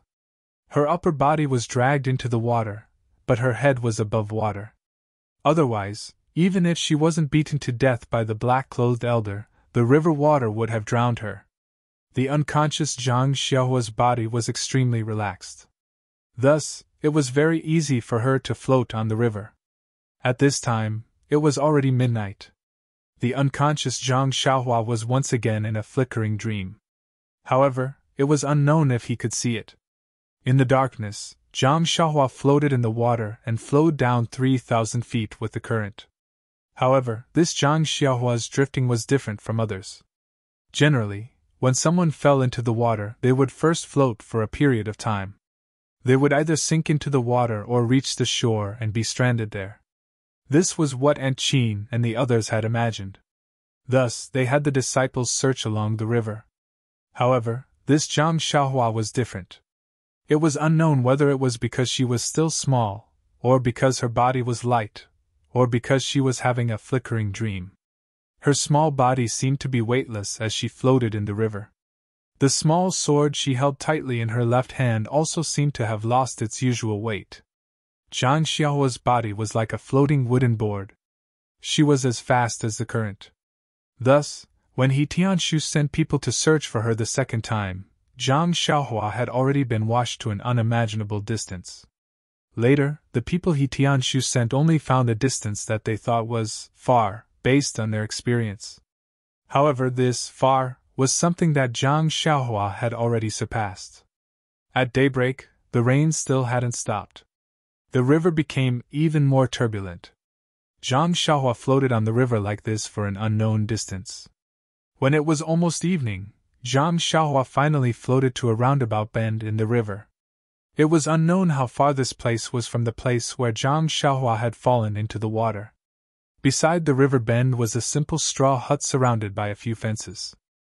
In the open space of the straw hut, there was a wooden frame that extended into the river. At this moment, there was a girl about 10 years old sitting there, holding a fishing rod in one hand and propping up her cheek with the other. Her eyes were listless as she stared ahead. The girl was wearing a light yellow dress and was very neat. Her long black hair was tied up from the top of her head with a handkerchief and casually scattered behind her head. The girl's face was like a duck's egg.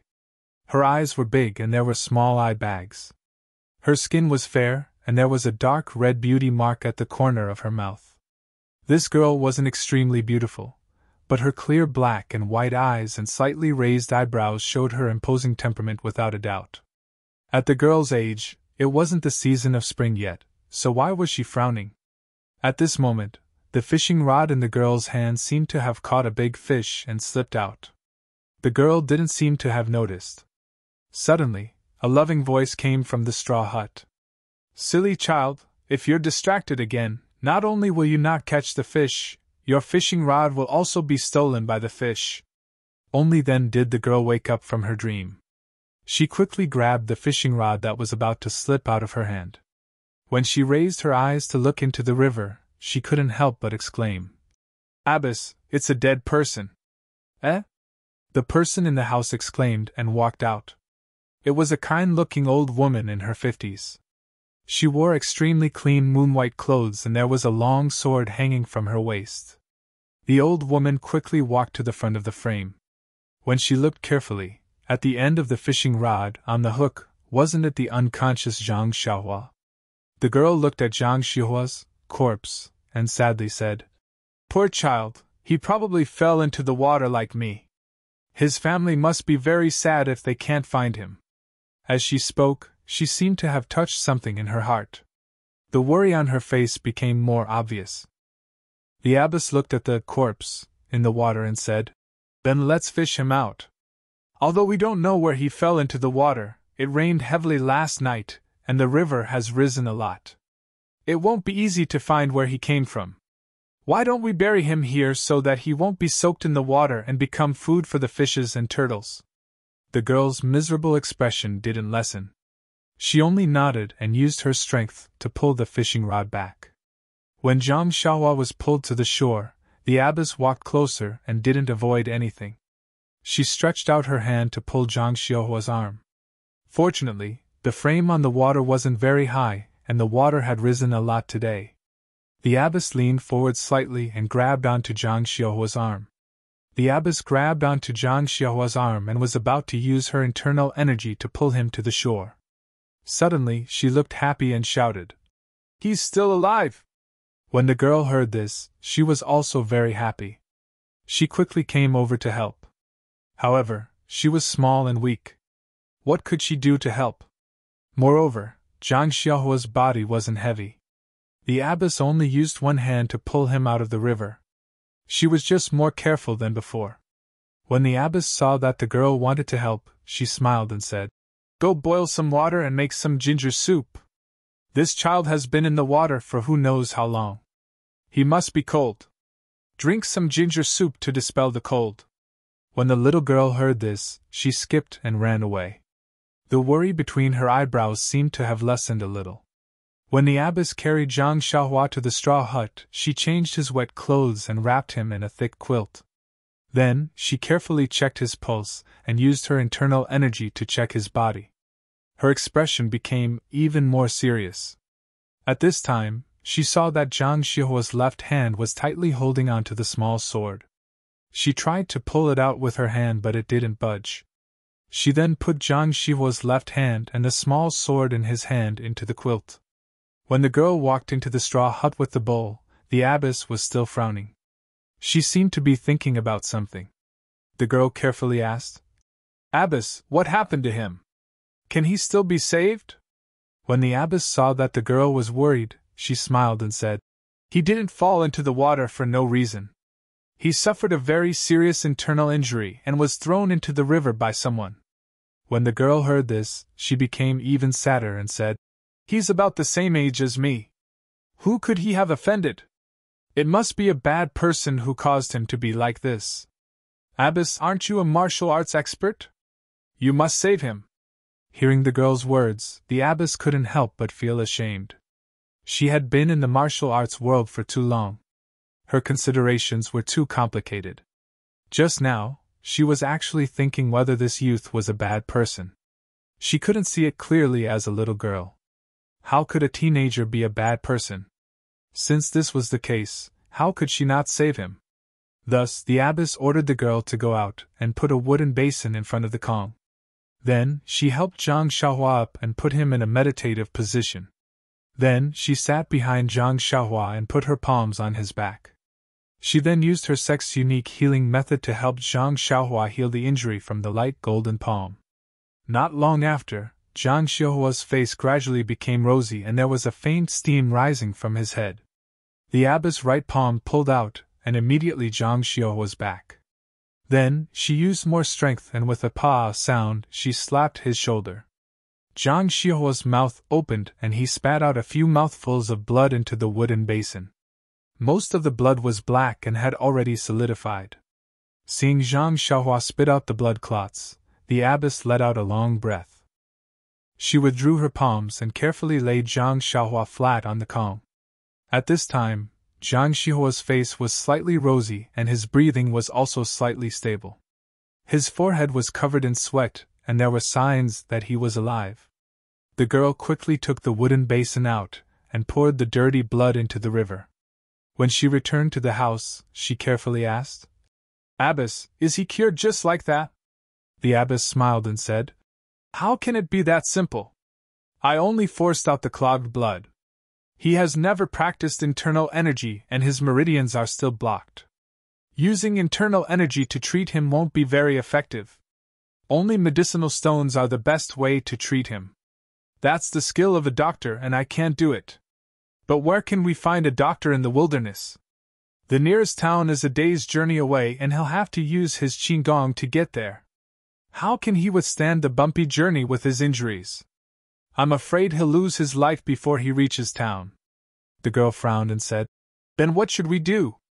The abbess continued, "I don't know which bastard injured this child, but the attack was very vicious. All the organs in his body have been displaced. If the injury to his heart was even a little heavier, he would have died long ago. However, he was probably thrown into the river. During this period of floating in the water, it was like sleeping on a Kong bed. The organs in his body were not damaged and are already recovering slightly. I still have a few good healing pills here. I'll give it to him in a while and see the effects. Now, the only thing we can do is to rest quietly and see how his luck is." The girl seemed to understand and nodded slightly. She looked at the ginger soup that had already turned cold and said, "Should I still feed it to him?" The abbess smiled and said, "That won't do. Just now, he thought he slipped and fell into the water. The ginger soup can dispel the cold, but now he has internal injuries. This ginger soup is something that stimulates the body. If we let him drink it, won't he die? You'd better change it to some plain water and feed him some pills later." The girl obeyed and went to get some plain water. The abbess took out a white porcelain bottle and carefully opened it. She poured out a thumb-sized black pill from the bottle and then pried open Zhang Xiaohua's teeth. She stuffed the pill into his mouth and washed it down with plain water. Seeing that Zhang Xiaohua still had the consciousness to swallow, the abbess became more confident. Zhang Xiaohua's arrival did not affect the abbess and the girls' lives too much. The abbess still went out in the morning and came back in the evening. She would only check on Zhang Xiaohua's condition at night and feed him a pill. The girl would stay in the straw hut and either stare blankly or wander around aimlessly. Most of the time, she would sit by the river with a fishing rod and fish with a lot on her mind. Only the river was turbulent every day. She did not know where it rained. However, nothing else appeared in the river, and she did not catch any fish.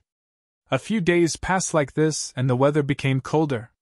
It was almost winter, and the girl could not stand the cold. She already wanted to start a stove in the straw hut. The abbess's originally calm mood started to become irritated. Her brows would frown from time to time. She seemed to have encountered a huge problem. The girl seemed to have noticed the abbess's abnormal mood. She really wanted to ask but did not know how to start. That night, after the abbess fed the last pill to Zhang Xiaohua, the girl asked, "Abbess, your pills are gone. How are you going to feed him tomorrow?" The abbess took Zhang Xiaohua's pulse and sent a wave of internal energy into his body to check. She said, "There are only so many pills. If there is an effect, then it is enough. If there is no effect, then it is useless no matter how many pills there are." The girl was a little worried and said, "Then how is he now? Is there any effect? Don't let our Baba fish him up and bury him. That would not be worth it." The abbess smiled and said, "Saving people is the process. There is no guarantee that there will be an outcome. With a merciful heart, it is enough. However, you don't have to worry. This child recovered very quickly. It is beyond my expectations. His life should not be in danger. I just don't know why he has not woken up. If this goes on, it will not work. I still have to return to the sect before the end of the year. You also have to go with me. I cannot leave you in the deep mountains. But if he still does not wake up, do we have to take him with us?" The girl smiled and said, "Then let's take him with us. If you take me in, then I will take in another."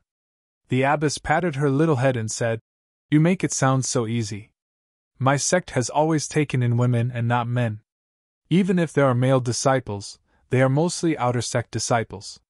Moreover, I have never thought of taking in a male disciple." The girl spread out her hands and said, "Then we can only take him with us. We will send him to the nearest town and let him fend for himself." The abbess said, "Don't try to provoke me. Let's not talk about sending him to the town first. If he fends for himself, with his situation, once he reaches the town, he will self-destruct." The girl blinked and said, "Then maybe you will be fine before you finish your task?" The abbess smiled and said, "There is no maybe. When I looked for that place, it was already." At this point, she suddenly realized something and smiled bitterly, saying, "You little girl, if you want to ask, just say it. Why are you beating around the bush? However, this matter involves a lot of things. I cannot let you know for now. Even if others ask, you can't say anything more, understand?" The girl said disapprovingly, "I understand, Abbess. I will keep your secret." The abbess knew that she did not take it to heart, but did not point it out. She continued, "It seems that my task will not be completed this time. However, I have long been mentally prepared. I will continue to do it in the future. Let's wait a few more days. Looking at the time, we can still make it back to the mountain." The girl pouted and said, "I will listen to you, Abbess. I have nowhere to go anyway." The abbess patted her head and said lovingly, "It's okay. You will have a place to go in the future." 2 days later, in the wee hours of this day, when the morning sun shone brightly, Zhang Xiaohua, who had been unconscious on the bed of the straw hut, suddenly opened his eyes. In his black eyes, a ball of light flashed and disappeared. Zhang Xiaohua, who had just woken up, looked at the unfamiliar cottage in front of him and felt very strange. However, after thinking for a while, he roughly knew how he felt. He tried to turn over and sit up, but when he lifted his chest slightly, he immediately felt an unbearable pain in his chest. He could not help but groan and lie back down on the bed. Thus, he turned his head and looked around. He opened his mouth and wanted to call for someone, but just as he was about to speak, his chest also hurt. He could not shout loudly and could only call out softly. "Is there anyone?" His voice was very weak, like a cat's meow. Who could hear it? Luckily, Zhang Xiaohua could still move his arm. Just as he wanted to move, he realized that his left hand was still tightly holding on to the small sword. Zhang Xiaohua sighed with emotion as he held the small sword in front of his eyes with difficulty. Looking at the familiar toy, he once again had doubts in his heart. What exactly was this? Was it really a toy?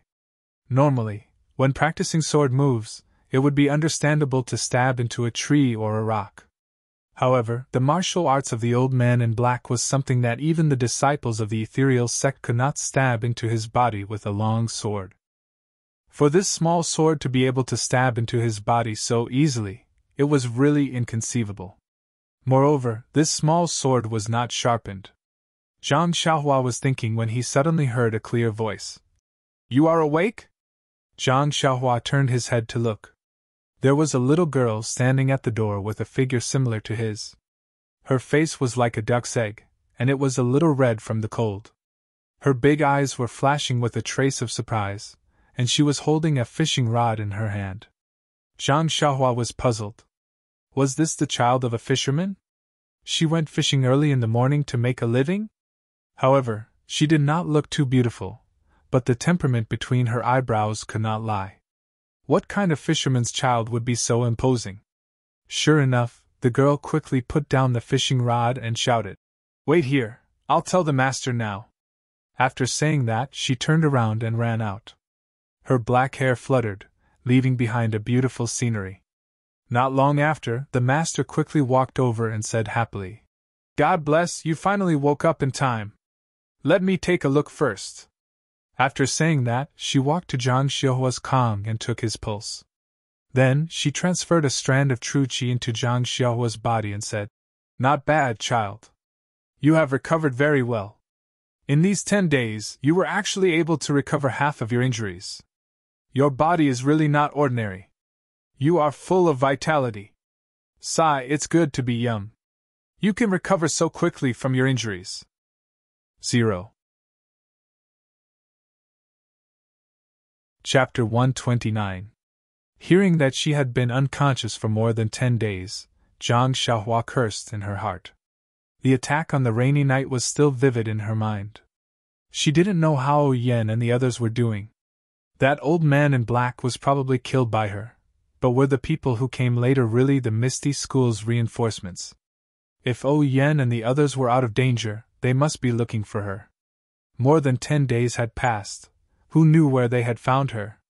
She wanted to ask the mistress where she was, but she didn't even know where she had fallen into the water. She also didn't know how far she had drifted along the river. What was the point of asking?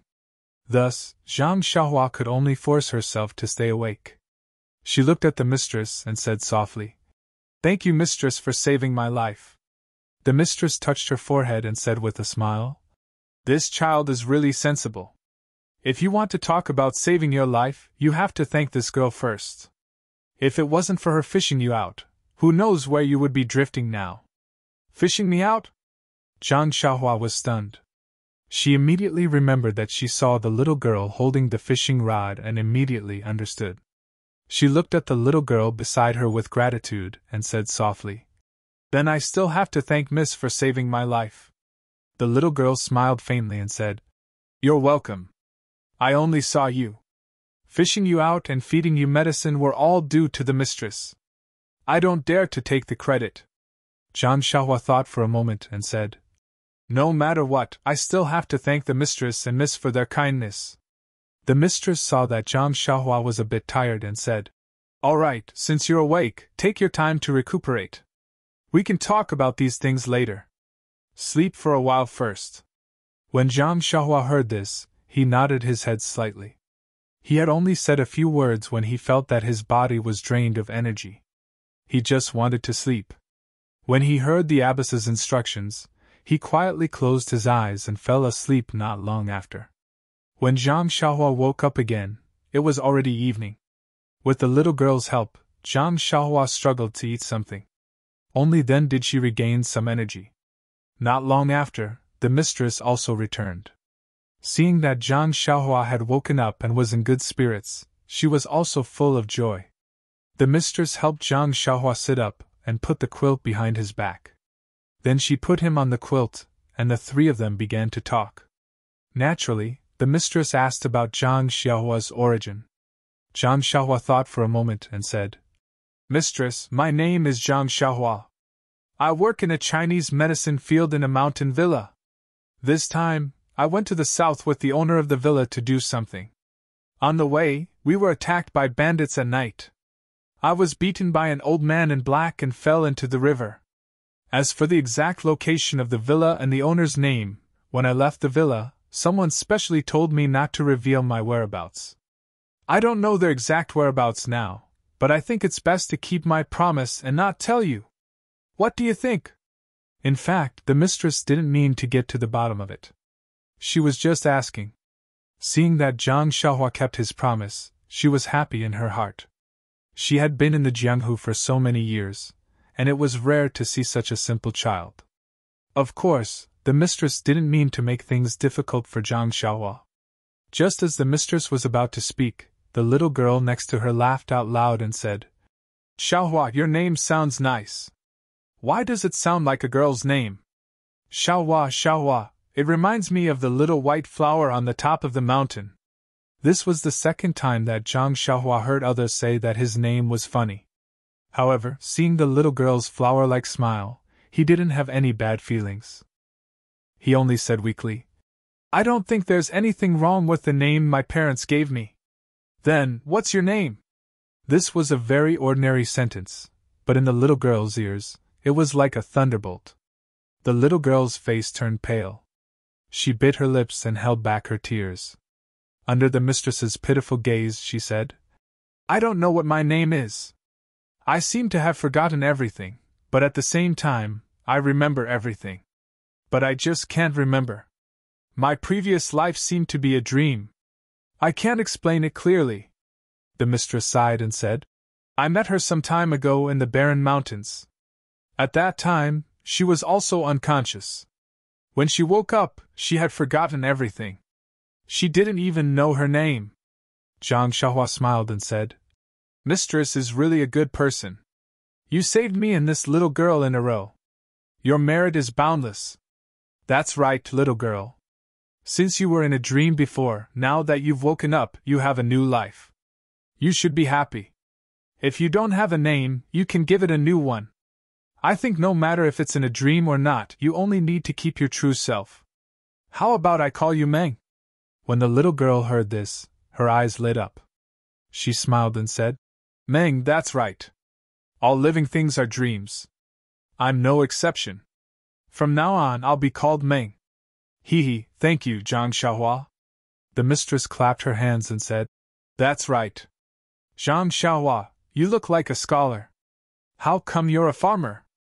Zhang Xiaohua said embarrassedly, "My family was poor since I was young. When I was young, I wasn't smart. My father didn't let me study much. During this time, I read a lot of books, so I know some things. Little Meng saved me, so giving me a name can be considered as forming a good karma." Then Zhang Xiaohua said embarrassedly, "I still haven't asked for Shirtai's name. I'll remember it in my heart and repay you in the future." The Shirtai said with a smile, "Actually, you're not a person of Jianghu, so there's no harm in me telling you.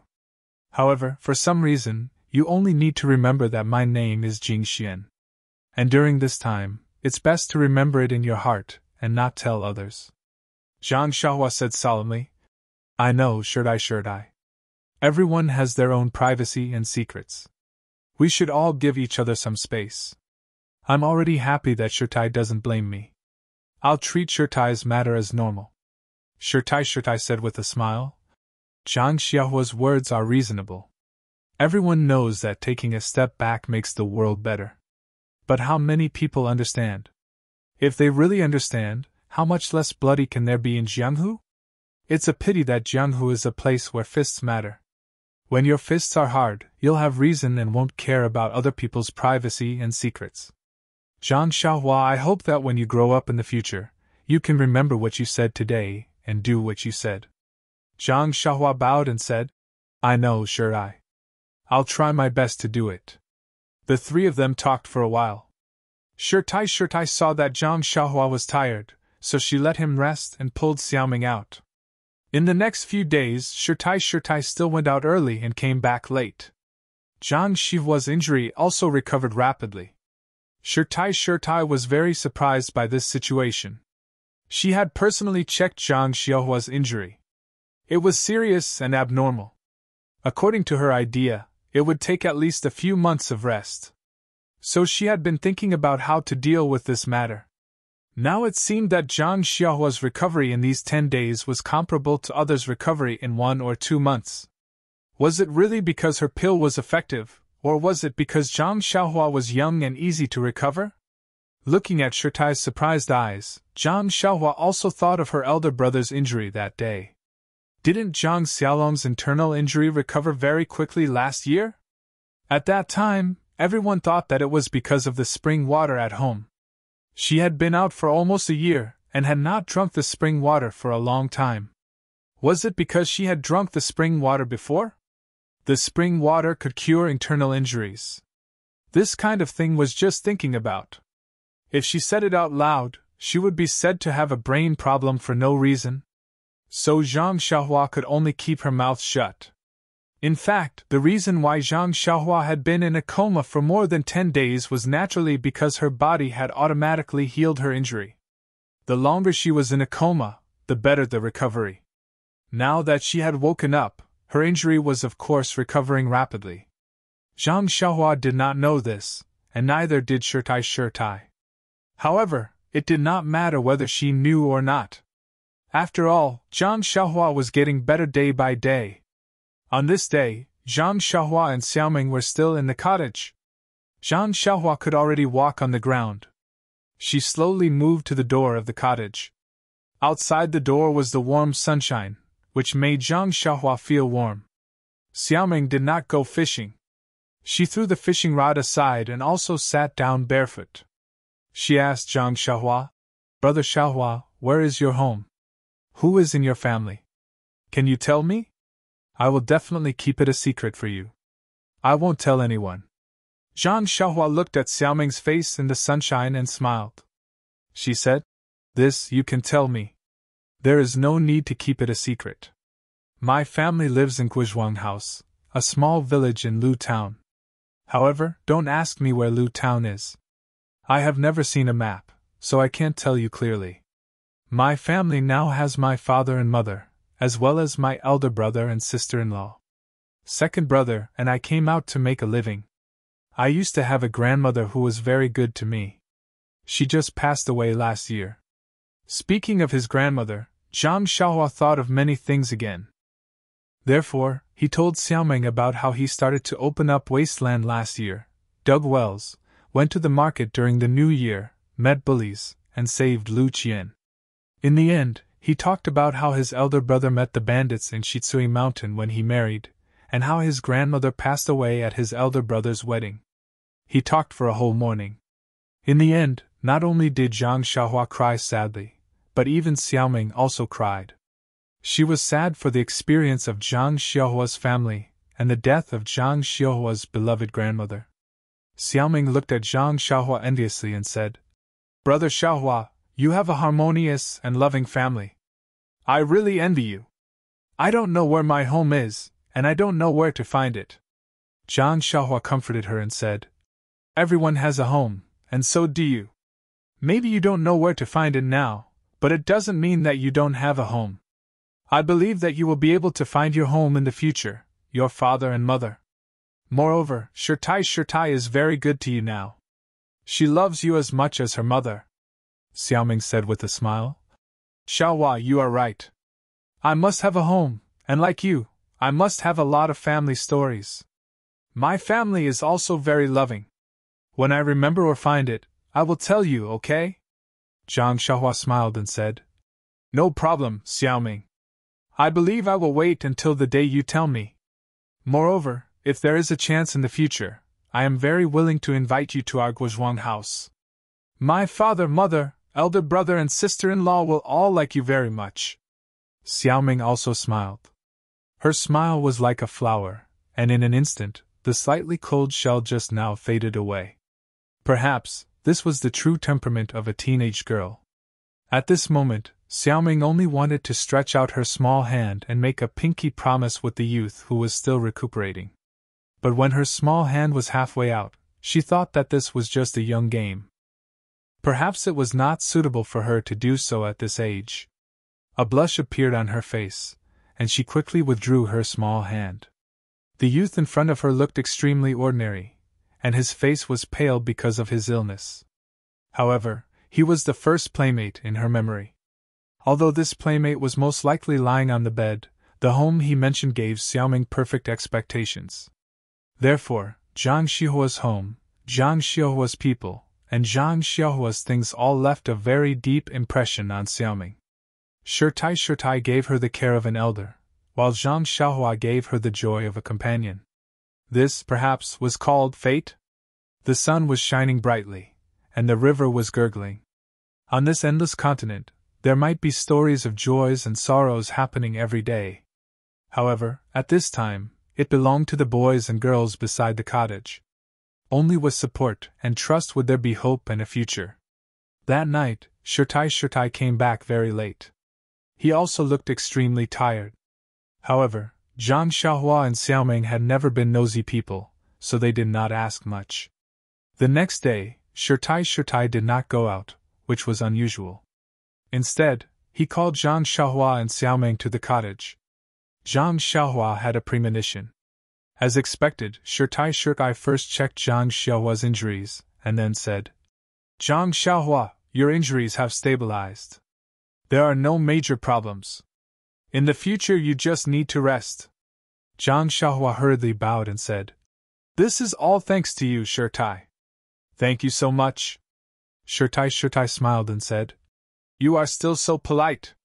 We have lived together for more than 10 days, and I even see you as my nephew. Don't mention the words of thanks again. However, the end of the year is approaching, and I can't stay here any longer. Tomorrow, we will set off for the encampment of our sect. Xiaoming will go with me. What about you? What are your plans?" Zhang Xiaohua thought for a moment and asked, Shirtai, what do you think I should do?" Shirtai said, "Your injuries are not serious. You can barely go with us. There may be changes on the way, but with me, it won't be too serious. I can put you in the nearest town, and then you can make your own plans. You can find a way back, or you can recuperate in the town." Zhang Xiaohua asked again. Then, Shirtai, I want to ask again. "Xiaoming, what are your plans?" Shirtai smiled and said, "As for Xiaoming, I plan to take her back to the sect first. Her aptitude is average, and she is old. Although it is not suitable for her to practice martial arts, it is not difficult for me to take her in with my status. Let's not talk about practicing any peerless martial arts. As long as she can protect herself and live a stable life in the future, it will be enough." Xiaoming had been worried about her future, but she was indifferent and sometimes was too lazy to ask. This time, when she saw Zhang Xiaohua asking for her and Shirtai thinking for her so thoroughly, her eyes could not help but turn red. She walked to the Shirtai, pulled her sleeve, and said, Shirtai, thank you." Shirtai lovingly touched Xiaoming's head and said, "Xiaoming, it is my fate to meet you. Looking at you now, you have the shadow of me in the past. Since I have some ability to take care of you, I am naturally willing to help you. In this Jianghu, it is not necessarily full of schemes and tricks. There is also warmth." Xiaoming seemed to understand and nodded. When Zhang Xiaohua heard that there was such a good thing, he cried, "Shirtai, you accept one disciple, 2 disciples are also accepted. Why don't you accept me as your disciple?" Shirtai smiled and said, "Although there are male disciples in our sect, they have never been pro-disciples. Male disciples also belong to the outer sect. I can't accept male disciples. If you are willing to go to our sect, I can consider finding someone to accept you. However, you are old and have passed the best time to practice martial arts. This martial art may not be able to succeed. Zhang Xihua's heart was cold. Why did these masters have this argument? Forget it. Thinking of O Yan's promise, he was still a little disheartened and said, I just want Shirtai to teach me. If it is someone else, then forget it. Shirtai said, You child, to be able to enter my sect, even if you are an outer sect disciple, the requirements are extremely high. However, she didn't want to say the name of the sect, nor did she want to force Zhang Xiahua, so she didn't say anything more. Zhang Xiahua said again, Abbess, I've thought about it and decided that I won't follow you to the nearest town. As you said just now, there are still some problems. First, I'm afraid that if anything happens, it will affect your plans. Second, if you bring me along, won't it also affect your itinerary? I'll just stay here and recuperate from my injuries. Besides, this place is near the river, so my companions might find their way here in the next few days. If I leave now, won't I miss them again? Shirtai was silent for a moment and said, Zhang Xiahua, what you said makes sense. It's better to be quiet than to move. You'd better recuperate here. The surroundings are very safe and there is enough food for you to spend the new year. By the way, I'll tell you the route to the town later. Don't get lost in the end. After saying that, Shirtai told Zhang Xiahua the route from the cottage to the town in detail. Then she took out some silver from her arms and gave it to Zhang Xiahua. Only then did she take Xiaoming out to pack their things. Perhaps it was the last time she would spend with Shirtai and Xiaoming. Zhang Xiahua felt that time passed abnormally fast. Unknowingly, it was evening. The sun was setting, and a faint red color hung on the west mountain. Zhang Xiahua held her cheeks and sat alone by the river. At this time, Xiaoming quietly walked over. Like Zhang Xiahua, Xiaoming sat by the river with one hand behind her back. She looked at the sun in the distance and asked, What are you thinking about? Zhang Xiahua said, I'm thinking that the ancients said that the sunset is infinitely good. It's just that dusk is near. This beautiful time is always short. Xiaoming was also sad and said, It's precisely because it's short that it's beautiful. If it lasts for a long time, it will be boring. Zhang Xiahua smiled and said, Xiaoming is right. We've only met for more than 10 days. Naturally, it feels good. If it's more than 10 years, what will happen? Xiaoming's face was a little red. She didn't know if Zhang Xiahua said it unintentionally, or if she listened attentively, or if it was the reflection of the setting sun. Please collect it, thank you. 0. Chapter 130. In fact, Xiaoming was still thinking too much. Zhang Xiahua was just expressing his feelings. He didn't have any girls to play with since he was young. These 10 days were when his body was at its weakest. Suddenly, there was a girl around his age who took care of him and talked to him. He felt very good. Naturally, he would think about how it would feel after a long time. How could he know anything now? Of course, he didn't know what was the first awakening of love. Then Zhang Xiahua said, It can be considered fate to accompany you in this wilderness. However, after parting today, I don't know when we will meet again. Looking at Shirtai's intention, you have to practice martial arts well. When your martial arts are great, when you go to Jianghu to do chivalrous deeds, you may be able to meet again. Xiaoming thought and said, Did Xiahua, I don't know which sect Shirtai is in. Can you tell me where you are? Zhang Xiahua was silent and said, I didn't join any sect. I only practice some incomplete fist techniques. As for other things, I told you everything I can. This is related to the safety of some people. It's better if I don't say. Poor Zhang Xiahua. Why didn't he know anything about a girl's thoughts? Can't you just say a few more words? However, it was his behavior that made Xiaoming feel that he was different from others. Xiaoming nodded and said, I know that Xiahua Gij is from Lu Town and lives in the Guizhuang house. That's enough. Then Xiaoming bit her lower lip. The hand that had been behind her back stretched out in front of her eyes. She said to Zhang Xiahua with a trembling voice, Xiahua Gij, after parting today, I don't know when we will meet again. I found this in my own purse. I carry it with me. I don't remember its origin, but it looks a little familiar. It must be something that belongs to me. Now I will give it to you as a souvenir." When Zhang Xiaohua looked carefully, he saw that the jade-like girl was holding a pair of pearl hair clips. He couldn't help but be shocked.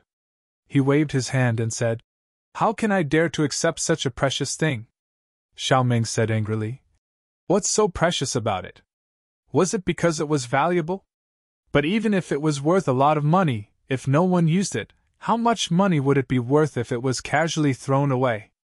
But even if it was a worthless item, if someone cherished it, wouldn't it be more valuable than this item that no one wanted? If you don't want it, I'll just throw it into the river." After that, he was about to throw it away. Zhang Xiaohua saw this and hurriedly said, "Don't throw it away. I'll take it." He hurriedly caught it with his hand and muttered in his heart, "This is worth 4 or 5 taels of silver. Wouldn't it be a pity to throw it into the water for no reason?" How could Xiao Ming hear his thoughts? Seeing him take it, she also smiled sweetly. However, after that, Zhang Xiaohua rummaged through his body. Then, he awkwardly took out his toy sword and handed it to Xiao Ming. Xiao Ming didn't know why, but she reached out to take it. Unexpectedly, the toy was very heavy. She wasn't careful and almost slipped to the ground. Xiao Ming used her strength to hold it in her hand. Then she heard Zhang Xiaohua say apologetically, "The ancients said that it was impolite to come and go. But after searching all over my body, I only have this one thing. How about I give it to you as a souvenir?" Xiao Ming looked at this abnormally heavy and black thing. She didn't know whether to laugh or cry. She said, "Such a precious thing, how do you want me to hold it?" The word heavy was pronounced very heavily. Zhang Xiaohua scratched his head and spread out his hands. He said, "But I only have this one thing." Xiao Ming saw that he really gave it to her. Her eyes turned and she said with a smile, "Then I'll accept it. However, this little thing is too heavy. It's not convenient for me to hold it. How about I leave it with you first?" After saying this, she laboriously handed it over. Zhang Xiaohua tilted his head and thought for a moment. Then, he took it and said, "Then it's a deal. From now on, this thing is yours. I'm just temporarily keeping it."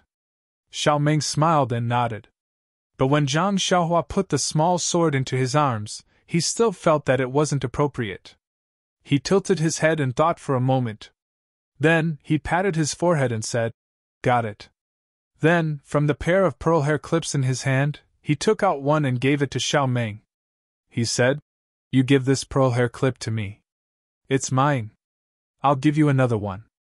How about we each take half?" When Xiao Ming heard this, her face flushed red.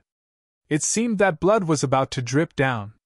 She looked at the pearl hair clip in her small hand. She didn't know whether to take it or not. She just wanted to give her first playmate a souvenir.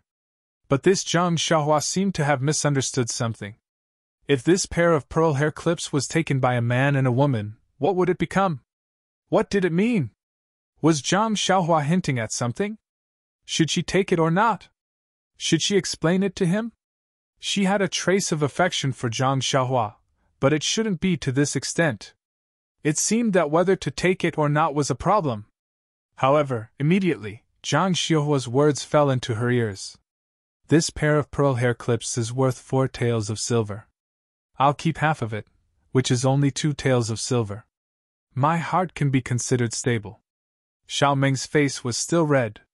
She fiercely glared at Zhang Xiaohua, stamped her feet, and snatched the pearl hair clip from Zhang Xiaohua's hand. She rebuked, "Stable your dead head." After that, she turned around and ran back to the cottage. Zhang Xiaohua couldn't help but be stunned on the spot. He murmured, "Wasn't it fine just now? I kindly gave you a pearl hair clip. How did it become like this?" Then, Zhang Xiaohua subconsciously looked at the sky and muttered, "It's not raining today. Why are you in such a hurry to go back? You don't need to take the clothes." Until the night's rest, Xiao Ming's face was as cold as ice. She didn't give him any smile. Zhang Xiaohua didn't know what he had done to offend her. When he woke up the next day, Zhang Xiaohua found a small cloth bag beside the Kong. He opened it and saw some scattered silver inside. He couldn't help but feel a little warm in his heart. At the same time, he also had a bad premonition. So, he took the cloth bag and hurried out. Sure enough, the house was empty. Shirtai and Xiao Meng had left long before dawn. Zhang Xiaohua held the warm cloth bag in his hand. He understood that Shirtai was really a good person. He had already given him some silver yesterday. Now that he was leaving, he was afraid that he wouldn't have enough. The next time he saw him, he must pay him back double. However, he didn't notice that the cloth bag with silver was Xiao Meng's handkerchief. This was normal. As long as it was something with silver, he would only look at silver. Zhang Xiaohua stood at the door of the cottage and was stunned for a moment. Then, he came back to his senses and went back to the house in disappointment. When the Shirtai left, she must have come to his house to say goodbye. However, she couldn't wake him up. He must be surprised. This was also good. He left quietly and didn't take away any clouds. He didn't want to hold hands and look at each other with tears. He was speechless. At this time, a person dozens of miles away was also thinking, why does Zhang Xiaohua sleep like a pig? He doesn't wake up no matter how I call him. There were usually 3 people in the cottage. Suddenly there were 2 less people. The loneliness increased greatly. During this time, Xiao Meng didn't leave his side and often talked to him. Although Shirtai didn't appear in the cottage usually, Zhang Xiaohua could always see her sooner or later. So, he felt that there were people in the cottage usually. Today, he was left alone in the cottage. He felt bored every moment. Since Zhang Xiaohua learned how to read, he had been using books to pass the time. Now, where would there be books in this shabby cottage? So, he came to the open space in front of the cottage again. He wanted to get into a posture and practice the Big Dipper magical fist. However, after just a few moves and some twists and turns, he felt a sharp pain in his body. He had to stop with cold sweat on his face. What should he do? However, Zhang Xiaohua saw the small mountain not far from the cottage and had a new idea. He had been in the cottage for a long time, but he had never stepped out of the cottage. Now, it was the same. It was a good thing to go to the back. So, not long after, Zhang Xiaohua took a small stick that he found in the cottage and used it as a crutch. Holding it with his left hand, he walked to the back of the cottage step by step. However, just as he turned around the cottage, he found that there was a very high hill behind the cottage. With his current illness, it would be difficult to climb over. Zhang Xiaohua had no choice but to walk along the side of the hill. He just wanted to find a place where the slope was slightly lower. As expected, after walking for a while, there was a place where the slope was slightly lower. Zhang Xiaohua looked around and carefully climbed up with the help of the small stick. When he reached the top of the hill, he saw a different scene. This was a flat land full of trees. The bleak winter wind blew all the trees in his eyes, leaving only bare branches reaching to the sky. The ground was full of fallen leaves and weeds. The hill that he saw in the cottage was at the end of his vision. It was also the end of the forest. At a glance, he didn't know how far it was. Zhang Xiaohua walked along the high hill for a while and found a place where he could go down. Then, he slid down the high hill. The forest was full of fallen leaves. It was very comfortable to walk up. Zhang Xiaohua looked around and walked forward. There were some birds chirping in the forest. The chirping was very moving. Occasionally, there were the sounds of small animals jumping between the branches. Zhang Xiaohua heard it clearly. They should be squirrels. Even after walking for a while, he heard the hurried sounds of leaves and weeds in the forest. At first, Zhang Xiaohua thought that there were people walking like him, but the sounds were hurried and intermittent. After listening for a while, he suddenly realized that it was probably some rabbits looking for food for winter. Thinking of small animals, Zhang Xiaohua couldn't help but swallow his saliva. Life in the cottage was very peaceful. They didn't even have to eat meat. It had been a long time since he smelled meat. He was craving it.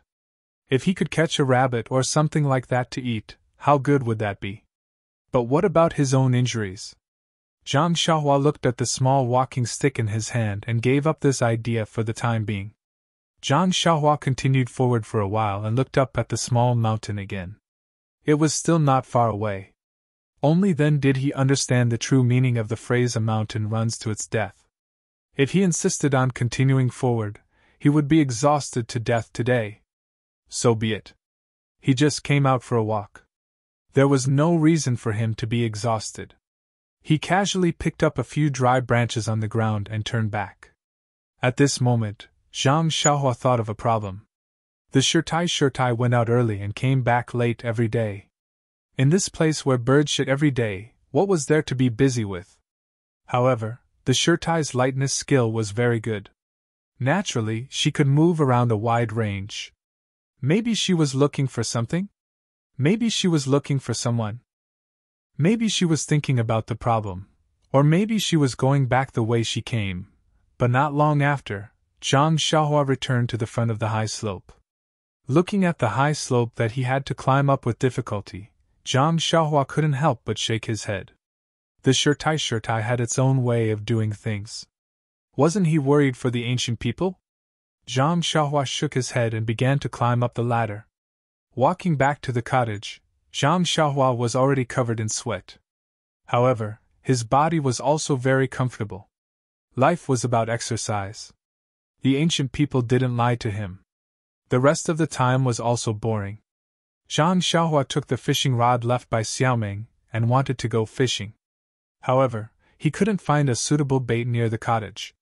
He had to learn from Xiaoming and throw the fishing line into the river. Looking at the flowing river, he prayed that the fish would take the bait. Presumably, Zhang Xiaohua's heart was not sincere. God didn't hear his prayer. God didn't send him any fish, and he didn't catch anything. However, this boring time was spent by Zhang Xiaohua. After a few more days, Zhang Xiaohua felt much better. Then he tried to practice boxing again. Although there were many places where he still couldn't fully perform, his hands and feet became more flexible. He didn't look sick anymore. It was getting colder day by day. However, Zhang Xiaohua had a question that he couldn't figure out. He remembered that when winter came last year, he was still very afraid of the cold, and wore a cotton-padded jacket early. However, he didn't know how it was this year. The cold wind was blowing. Although the snow hadn't fallen yet, it was already cold. He was still wearing the jacket that he wore when he came out of the Huanxi mountain villa. Why didn't he feel cold? It was really strange. Was this place already in the south? Was it not as cold as the Guizhuang house in winter? After immersing himself in the boxing for a few days, Zhang Xiaohua didn't find the answer to his problem. However, the problem of boxing was solved with time. Zhang Xiaohua could now perform the whole set of Fist of the North Star with difficulty. The Fist of the North Star was also magical. No matter how slow or fast Zhang Xiaohua's speed was, as long as he practiced it over and over again, the flow would definitely appear by the 9th time. Of course, the difference was still in the amount of the flow.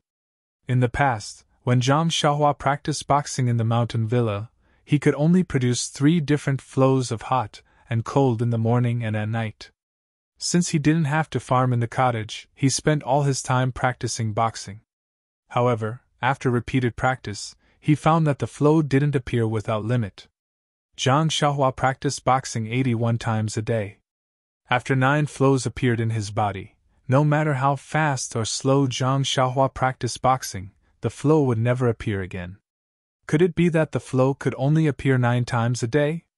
Actually, in addition to practicing boxing, Zhang Xiaohua also tried to practice the sword moves that Elder Yu taught him. This time, he was able to kill the black-robed old man in the night attack completely because of this sword move. Zhang Xiaohua deeply understood the importance of these 16 life-saving changes. How could he not practice properly? Unfortunately, this sword move couldn't be compared to boxing. It was basically flashing and moving in the air. After practicing for a while, Zhang Xiaohua immediately felt that his body couldn't take it anymore and stopped. However, it wasn't without results. When Zhang Xiaohua stopped, he immediately thought that if he had immediately performed other changes after stabbing the black-robed old man's throat, that palm that almost killed him wouldn't have hit him. Of course, this was just a thought. However, there were only changes in the sword move and no changes in the footwork. This sword move would always be a heroic suicide. Zhang Xihua's state of mind was probably far from reaching that level. Zhang Xihua's boxing was practiced day by day. He also slowly practiced his sword moves. His body was also getting better day by day. However, there was still no news of the person he was waiting for. No matter if it was on land, no one passed by. Even in the river, there were no boats. Sometimes, Zhang Xiahua was a little puzzled. How did this Shirtai find this cottage? Zhang Xiahua was a little hesitant. Should he wait or not?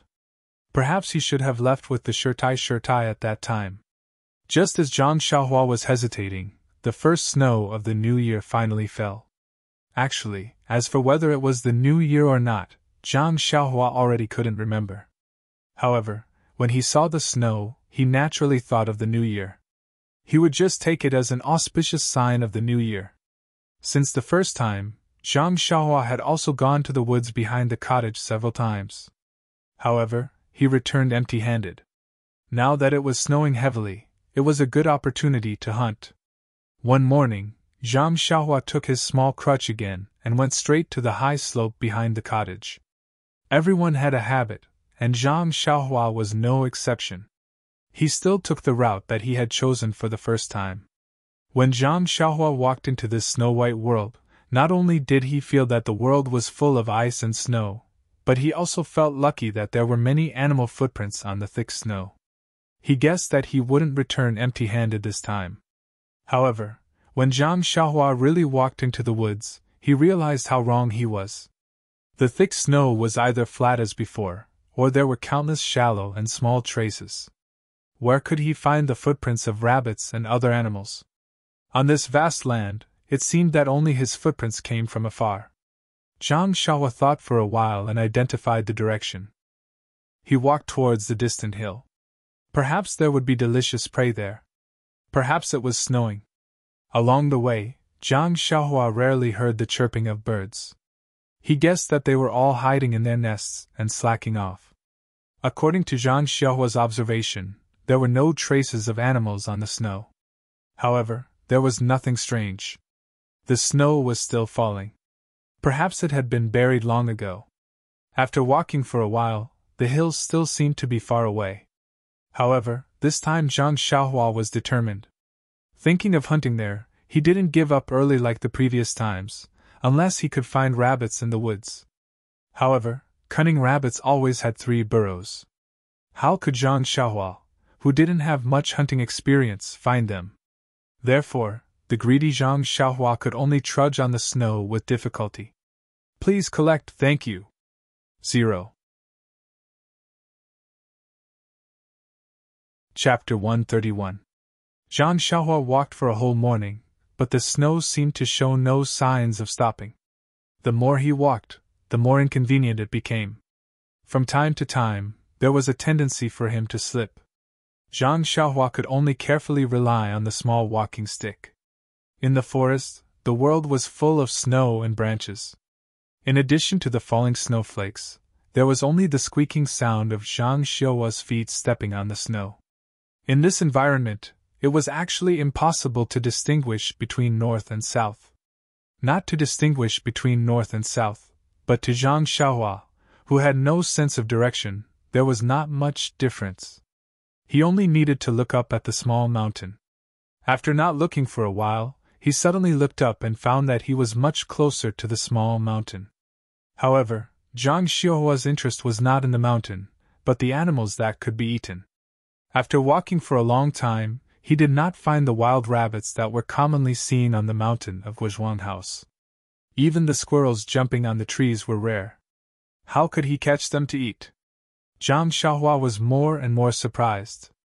However, if the squirrels hibernating in the tree hole knew Zhang Xiaohua's thoughts, perhaps they would collectively wake up from their hibernation and bite him together.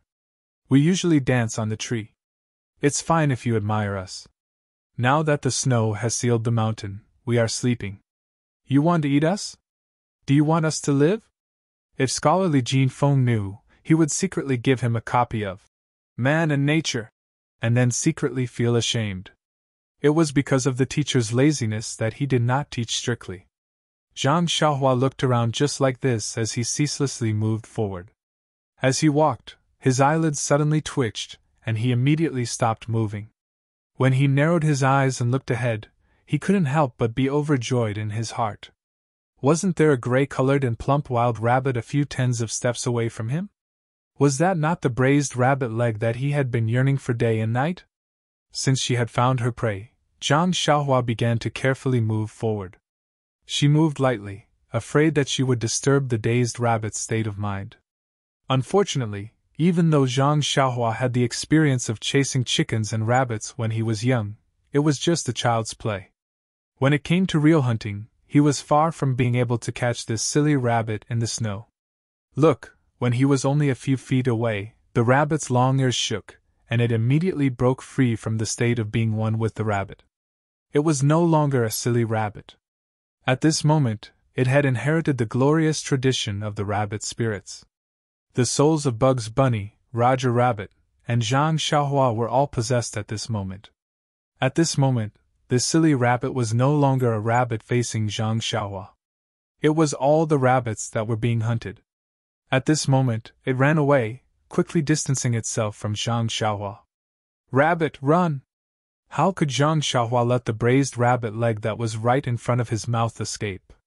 He immediately chased after it, throwing the situation of his body's injuries to the back of his mind. Alas, sometimes the human body could still control the body. Thus, the man and the rabbit began a chase in the snowy wilderness. That rabbit was clever, running very fast, and changing directions from time to time, making it very difficult for Zhang Xiaohua to chase. On the other hand, although Zhang Xiaohua did not run very fast, he had the advantage of continuously exerting his strength. This horse stance took half a day, and his physical fitness was not for show. After chasing for a while, he did not feel anything. It was just that the injuries in his body had not healed, and there was pain from time to time, which did not allow him to exert his full strength. He could only maintain a certain speed, chase after the rabbit, and wait for the rabbit to be tired, and then capture it in one fell swoop. Zhang Xiaohua's little abacus crackled loudly, and his strategy was also very correct. Indeed, after chasing for a while, the rabbit's footsteps slowed down slightly. Zhang Xiaohua laughed in his heart, and put more strength into his feet. But as he chased, Zhang Xiaohua's eyes suddenly lit up. In front of him was a flat open ground, and not far from the flat ground was the small mountain that he had always wanted to see. It turned out that during the chase between the man and the rabbit, he had already unknowingly run out of the big forest. However, with the prey in front of him, Zhang Xiaohua did not have the time to admire the scene of a dancing silver snake in the field, and only chased after the rabbit that was also slightly dazed. The rabbit was also not careless. Hearing the sound behind it, it put more strength into it, and ran diagonally towards the small mountain. Not long after, it ran to the front of the mountain. The rabbit also changed its speed from just now, and ran slower. It must have been exhausted by Zhang Xiaohua's chase, but the mountain in front of it was not as high as the slope behind the cottage. It was very steep, so how could the rabbit climb up? It originally thought that it was a way to escape, but when it got closer, it found that it was a hopeless situation. The rabbit paused for a while, and ran along the mountain in a direction. Zhang Xiaohua naturally chased all the way. The rabbit ran slower and slower, and Zhang Xiaohua was getting closer and closer. Just a few more steps, Zhang Xiaohua could reach out and catch it. However, at this moment, the rabbit suddenly stopped, and sniffed around with its nose. Its long ears turned, and it looked back at Zhang Xiaohua, and then turned its head and ran towards the mountain. Zhang Xiaohua saw this from behind, and could not help but be amused. Could it be that this silly rabbit had become stupid after being chased by her? Running into a rock by itself? The ancients said that the cloud could protect the tree and wait for the rabbit. They really did not deceive her. However, What happened next made Zhang Xiaohua's jaw drop. The silly rabbit ran into the mountain rock, but it did not die as Zhang Xiaohua had imagined. Instead, she felt a faint light flash, and the gray rabbit, the rabbit that Zhang Xiaohua had been chasing for the whole morning, actually disappeared. Zhang Xiaohua ran closer, and rubbed her eyes in disbelief, wondering if her eyes were playing tricks on her. If it was not for the traces of the rabbit running through the snow, Zhang Xiaohua really thought that she was dreaming this whole morning. Zhang Xiaohua foolishly walked in front of the mountain rock where the rabbit disappeared. He did not dare to touch it with his hands, and only used the small walking stick to poke at the mountain rock. He did not find anything unusual, and the walking stick did not disappear, so he poked at the nearby stone wall again. Sure enough, he soon found something unusual. The place where the rabbit disappeared was in a circular area about half a person's height. Although there was no abnormal feeling when the walking stick poked it, but there were no snowflakes floating down, nor were there any gravel or mud falling down from above. And to the side, it was the same as Zhang Xiaohua's understanding. It could be brushed off the snowflakes, but if one used too much strength, some mud would fall from above. It was clear that if something was out of the ordinary, there must be something fishy about it. Then, Zhang Xiaohua used the walking stick to test the bottom. In the place where the rabbit's traces disappeared, there was an area about 1 foot square that the walking stick could reach. It was as if there was an invisible hole here. Seeing his small walking stick easily reach into the stone wall, Zhang Xiaohua still could not believe that this was the truth. The walking stick was about to reach the end, but the hole was still bottomless. When the stone wall was close to the hand of the walking stick, Zhang Xiaohua stopped, hesitated for a moment, and then reached in. He knew that his hand had disappeared, leaving only his wrist stuck in the stone wall. Only then did he truly believe that there was a hole here. When Zhang Xiaohua withdrew his walking stick and hand, he stood in the snow and carefully thought. What exactly was inside this thing? Should he take the risk and go in to take a look? Zhang Xiaohua was no less curious about the young man. However, if he had to go into an unknown hole just for a wild rabbit or a trace of curiosity, Zhang Xiaohua would never do it. He knew that curiosity killed the cat. However, if he went back to the cottage empty-handed, Zhang Xiaohua was also not willing to do it. After thinking for a moment, Zhang Xiaohua returned to the forest arrogantly. However, when he was about halfway, Zhang Xiaohua bent down, crawled on the snow, and quietly poked his head out. Just right, he could see the stone wall. Zhang Xiaohua started to make a living by waiting for rabbits. However, after waiting for a while, the wild rabbits still did not come out. Zhang Xiaohua was a little annoyed. Maybe the rabbit was too smart. It hid in there, and then it was free. Maybe it was dangerous inside and the rabbit had already died. Maybe there was another way out and the rabbit had already run away. Thinking that the rabbit had already run away and he was still foolishly crawling on the snow, Zhang Xiaohua thought of something. But at that moment, a wild rabbit's head suddenly popped out of the hard stone wall. From afar, it looked very strange. The wild rabbit's head had long ears. It looked left and right before shrinking back. Then, it jumped out of the stone wall and ran off into the distance along the small mountain peak.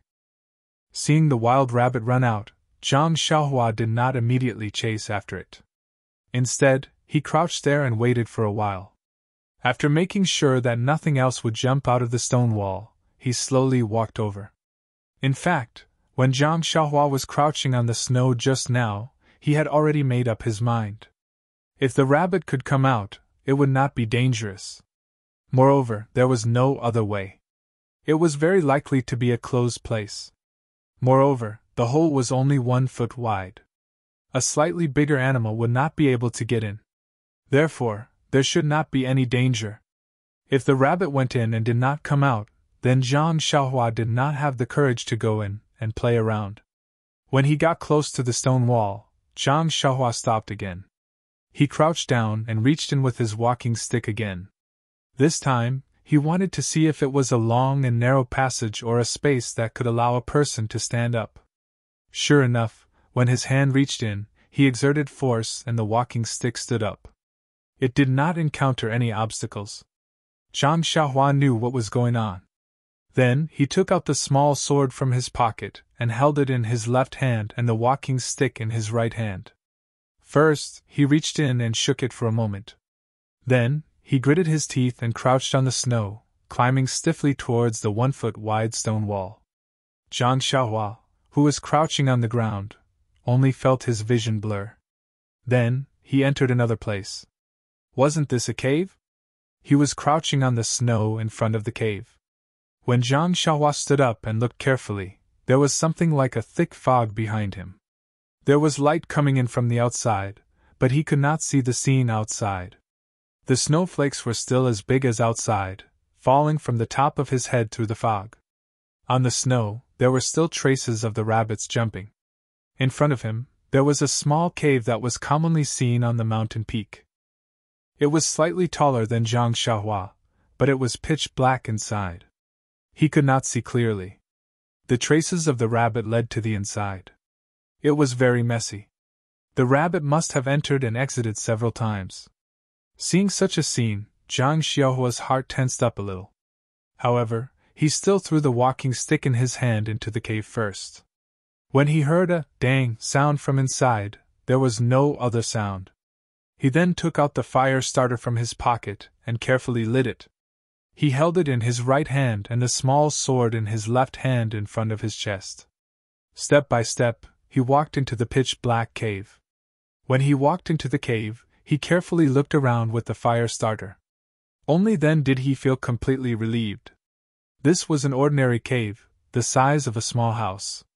In the innermost part, there was a rectangular stone strip. Next to the stone strip, there was a stone table. There were a few small stone benches around. On the stone table, there was a money bag and a small square stone. The rest was empty. Then there was the small walking stick lying on the ground. Seeing the scene in front of him, Zhang Xiaohua secretly frowned. What was this place? It was so mysterious.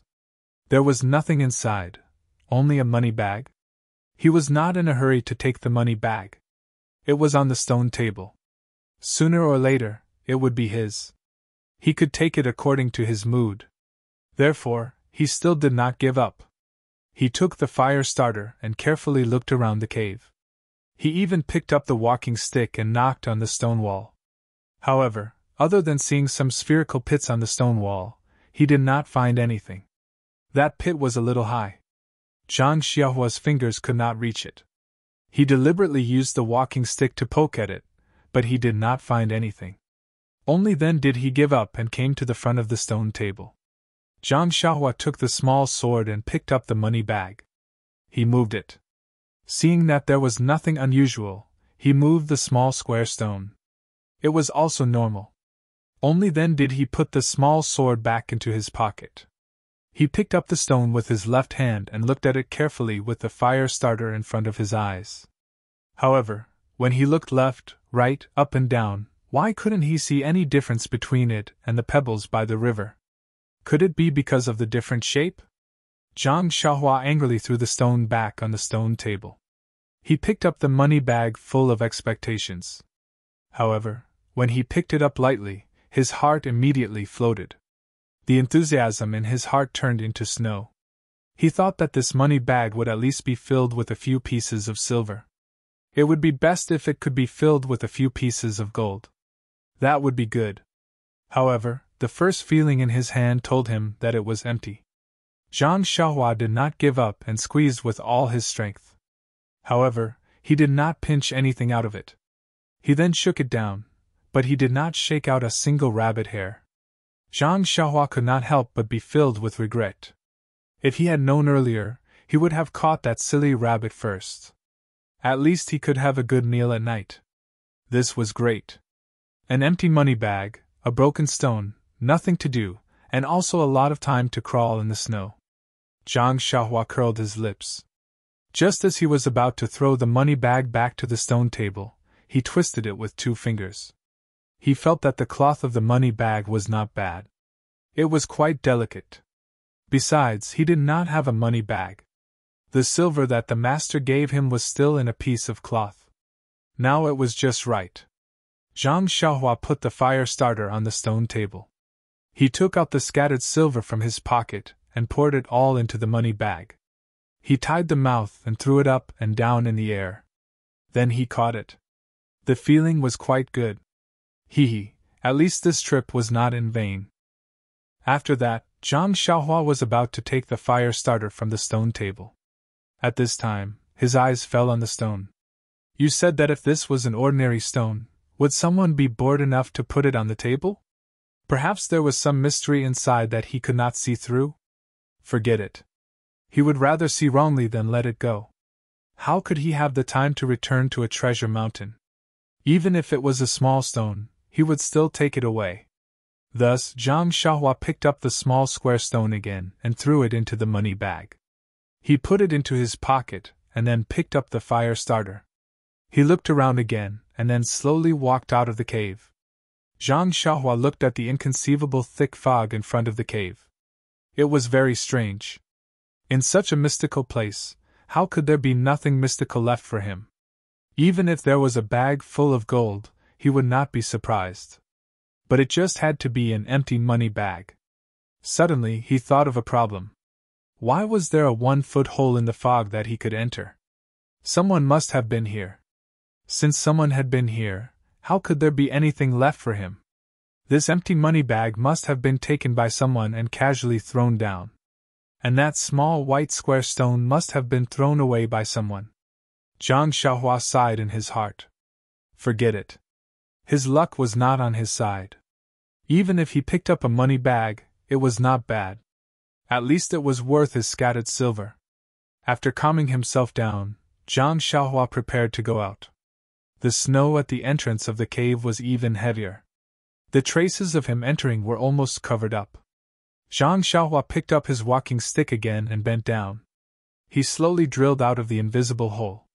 Then, an inconceivable scene appeared on the stone wall outside. First, a stick poked out from the hard stone wall. Then, a young man's head poked out. Then, he slowly crawled out until his whole body came out. Luckily, there was no one else in the wilderness. There was no need to shock the world. When Zhang Xiaohua crawled out, he looked around. It was already late. The forest was still the same. There were still no wild rabbits. Zhang Xiaohua patted the snow and mud off his body. Looking at the stone wall behind him, which was no different from the other parts of the mountain, he followed the footprints that were not covered by the snow and went back the way he came. After Zhang Xiaohua left, the snow became heavier. Not long after, the falling snow covered Zhang Xiaohua's footprints. Before dusk fell, there were no traces left. Only a plain empty space was left. At this time, poor Zhang Xiaohua, who had no sense of direction, could still vaguely recognize the footprints that were about to be covered by the snow. He quickly ran towards the cottage. As he ran, he secretly prayed that he would not get lost. Perhaps Zhang Xiaohua's prayer was effective, or perhaps it was because he had been to this forest many times before. When dusk fell, Zhang Xiaohua saw a high slope in front of him. Zhang Xiaohua could not help but rejoice in his heart. His tense mood relaxed, but at this moment, his right foot suddenly kicked something hard. It did not look like a rock, nor did it look like a branch. When Zhang Xiaohua picked it up with his hand and brought it to his eyes, he vaguely saw that it was a frozen wild rabbit. Please collect it. Thank you. 0. Chapter 132. In the evening, Zhang Xiaohua finally ate the rabbit meat that she had been yearning for day and night. However, it was not braised.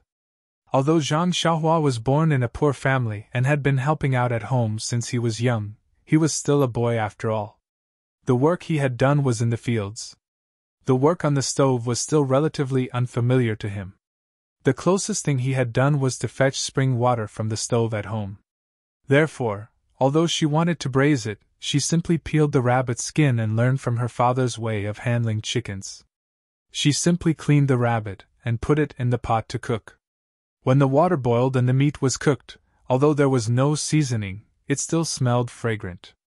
Zhang Xiaohua could not help but feel hungry. Then Zhang Xiaohua closed her eyes and silently muttered in her heart, I'm eating braised rabbit meat, I'm eating braised rabbit meat. Then, she was not afraid of the heat. She fished out the whole rabbit from the pot and chewed happily. Her mouth was full of oil. She was very happy. Until Zhang Xiaohua ate up the whole rabbit meat and licked the bare bones reluctantly, she threw the bones into the river in front of her. However, in the winter, the river that used to run in the past had already frozen. With a crack, the bones were thrown on the ice.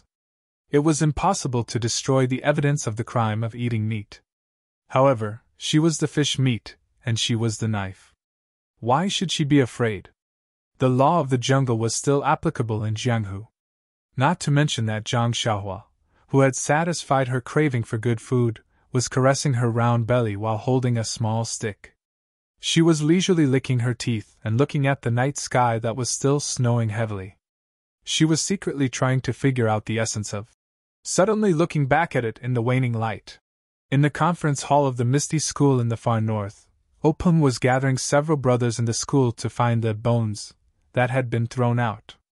It was not snowing in the misty mountain villa, but the clouds were still dense and the cold wind was whimpering. Although the door of the conference hall was blocked by a thick curtain, it was still difficult to prevent the cold from entering. However, at this time, the atmosphere in the conference hall was unusually cold, making people feel that it was even colder than outside. At the front of the meeting hall, Grand Gang leader Openg was sitting in his usual position with a gloomy face. The flickering light cast a shadow across his face from time to time, making him look even more ferocious. Perhaps it was at this moment that the majesty of a superior was fully displayed. At this time, everyone in the conference hall was silent. No one dared to make a sound. After a long while, Openg coughed and asked gently, "Senior brother, how is Yenner's body?" Big Boss who usually looked very inconspicuous, also had a straight face as he said, "Yenner's body is already weak. At night when she went out, she was drenched in the heavy rain and has already caught a cold. In addition, she was affected by the wind from the black-robed elder's palm and injured her internal organs. This illness and injury are quite serious. I heard from Hall Master Qin that she had already fainted on the way. After she woke up, she found a doctor along the way to treat her. After second brother rushed over, he also used his internal energy to treat Yenner's injuries. After taking the medicine from the sect, she was already much better when she came back. Now, the doctor in the sect has already seen her, and we have also invited a doctor from Pingyang City to treat her. Now, there is no major problem. After a short rest, she should be able to recover." Hearing that O Yan's body had recovered, Openg's expression became slightly more restrained. He said to Big Boss Hu, "Senior brother, I'm a little busy here during this period. Please pay more attention and take care of Yenner's matters." Big Boss Hu nodded and said, "Yenner is our precious treasure. You can rest assured. Now that she is in our territory, I won't let her suffer the slightest grievance." Openg nodded and asked Hall Master Liu Yuzhou of the Law Enforcement Hall, "How's the investigation of the background of the black-robed men?" Liu Yuzhou hesitated for a moment and said, "After I received Sect Master's instructions, I immediately led my subordinates to investigate this matter personally. I know that Eldest Miss and her group prioritize stability on their return journey. I'm afraid that it will take too long. Although the weather has turned cold, the corpses of the black-robed men will also rot. Therefore, I went ahead to receive Eldest Miss in advance. I have personally checked the corpses of the black-robed men. I have also seen the features of their faces and bodies. I have also asked my subordinates to record them and prepare a record. However, among these people, the black-robed old man's face has been disfigured and I can't tell who he is. As for the others, they are all mediocre people. Although I have already drawn their faces and handed them to my disciples to secretly pay attention to them, it is not easy to find out the background of these people in the vast sea of people." Openg said angrily, "Find them. We must find them. Although it is difficult, it does not mean that it is impossible. As long as there is a trace of possibility, we must find out who is behind them." Liu Yuzhou hurriedly bowed and replied, "I will follow Sect Master's instructions."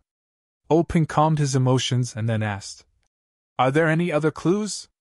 Lu Yuzhou shook his head and said, "These black-robed men's clothes and weapons are all extremely common items. They are very common in the Jianghu. I was unable to find any valuable clues. Moreover, they did not carry anything with them at all. Even the cleverest housewife cannot cook a meal without rice. I was unable to find anything useful."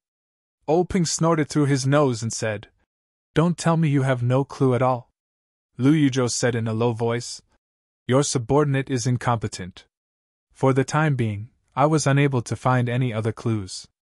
Then, he opened his mouth and looked like he wanted to say something but stopped. Ping could not help but frown and said, "If you have anything to say, just say it. You now have a great responsibility. You must find out who is behind this. Our Misty School is not a side school that can be bullied by others." Lu Yuzhou hurriedly bowed and said, "Your subordinate has more or less understood the situation at that time from the subordinates of Huanxi Manor and the female disciples of Ningxie Hall. However, I would like to know more about it. Hall Master Qin and Shunyo have been kept by Sect Master for the past few days. Your subordinate has not had the opportunity to find them. Do you think we should let them describe the situation at that time again today? It just so happens that all the elders are here." Ping nodded and said, "That would be good. I have also heard some things and felt that there was something fishy. Today we will let them explain it properly and all of you can give us some advice. Shunyo, tell us the specific situation from beginning to end." Shunyo rubbed his bald head and said, "Sect Master, do you want to tell us everything?" Ping glared at him and said, "Nonsense, tell us everything." Shunyo thought for a moment and then said, "That day I drove the carriage, carrying Manor Lord O and Hall Master Qin out of Huanxi Manor's gate. Later, I felt refreshed and could not help but sing a little tune. At first they praised me, but as I sang, they did not like it. However, Sect Master, the heavens have pity on me. I only know this song. If you want me to sing something else, I can't sing it."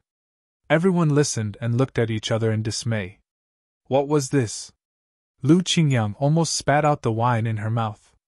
Then, everyone could not help but cover their mouth and laugh. Ping also did not know whether to laugh or cry. He waved his hand and said, "Shunyo, tell us the important things." Shunyo frowned and said, "Sect Master, didn't you want me to tell you everything?" Ping spat. "You have to tell me everything, but you also have to tell me everything that happened before and after the Manor Lord was attacked. When you drove out, the men in black were still nowhere to be seen. What's there to say? Also, what does your singing have to do with the attack?" Shunyo replied with grievance, "How would I know what is related to the black-clothed men? Maybe they were jealous because I sang well? Maybe when I drove out, the black-clothed men knew." Ping rolled his eyes and nodded. "That makes sense. Lu Yuzhou, do you understand?" Ping nodded and said, "That's right." Lu Yuzhou nodded and said, "This subordinate understands." Shunyo asked in surprise, "Hall Master Lu, what do you understand?" "Why don't I understand?" Ping waved his hand and said, "It's none of your business. Just tell me." Shunyo asked patiently, "Then do you still want to tell me everything?" Ping thought for a moment and said, "Just tell me everything."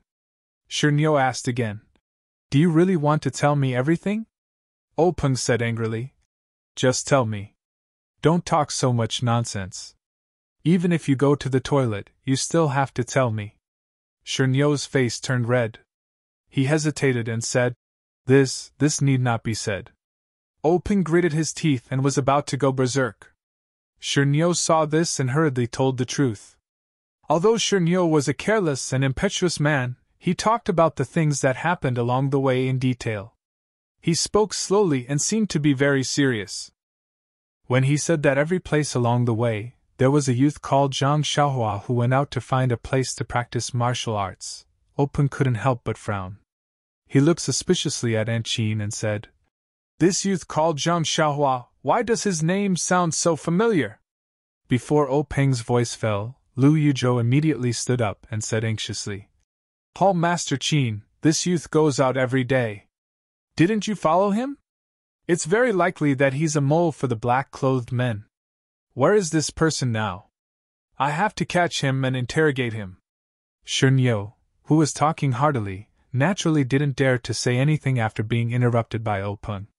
But when he heard Lu Yuzhou's shout, he immediately became angry and said angrily, "How can you say that about Zhang Xiaohua? I can guarantee that Zhang Xiaohua is definitely not a mole for the black-clothed men," Lu Yuzhou said. "As long as he's a mole, he'll naturally hide it very well. How could he let you know? Shunyo, you're more careless, so of course you wouldn't find out. Don't make a promise just because of personal feelings." At this time, a voice like an oriole's chirp sounded. "Hall Master Lu, I also have the same thoughts as Shunyo. I'm willing to use my life to guarantee that this Zhang Xiaohua is definitely not a mole." Lu Yuzhou didn't need to turn around to know that it was Aunt Qin who spoke. He frowned and said, "Hall Master Qin, now isn't the time to let your emotions affect your decisions. We're looking for clues and we have to be suspicious of any clues. It's better to mistakenly kill one than to let one go." However, Aunt Qin was a bit anxious and said in one breath, "All right then. Have you ever heard of a spy who reaches the end of his career will kill his own people? Have you ever heard of a spy who reaches the end of his career will sacrifice his own life to save the person he wants to kill, regardless of whether he knows martial arts or not?" Lu Yuzhou was stunned and said in puzzlement, "Hall Master Qin, you don't need to be so agitated. Speaking of Zhang Xiaohua, why are you talking so much?" Shunyo interrupted him in a low, muffled voice and said, "Zhang Xiaohua was the one who blocked in front of Manor Head O and killed the black-clothed old man." Lu Yuzhou suddenly understood and stood up to apologize. "Hall Master Qin, please don't blame me. This one isn't clear about these things." Aunt Qin took a deep breath and said with a smile, "Don't blame me, don't blame me. Hall Master Lu, this one is also a bit anxious.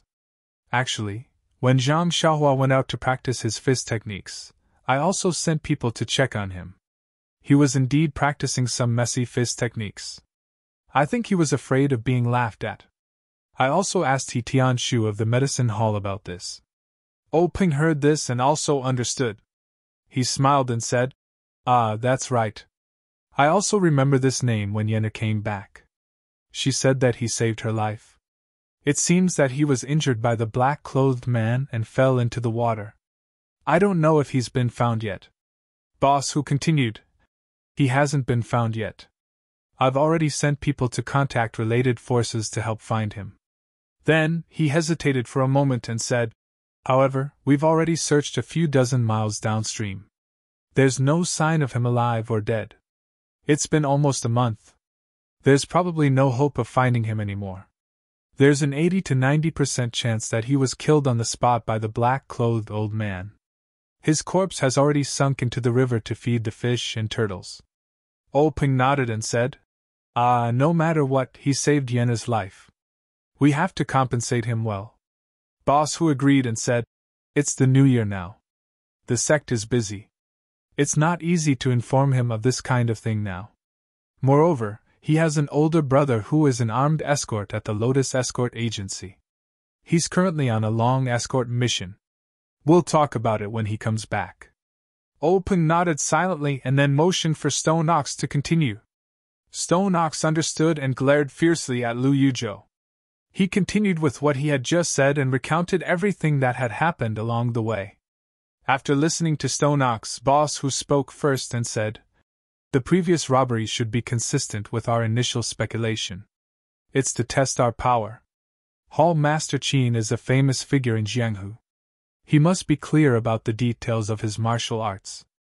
Stone Ox is not famous in Jianghu, but he must be familiar with the gangs that are familiar with us or pay attention to us.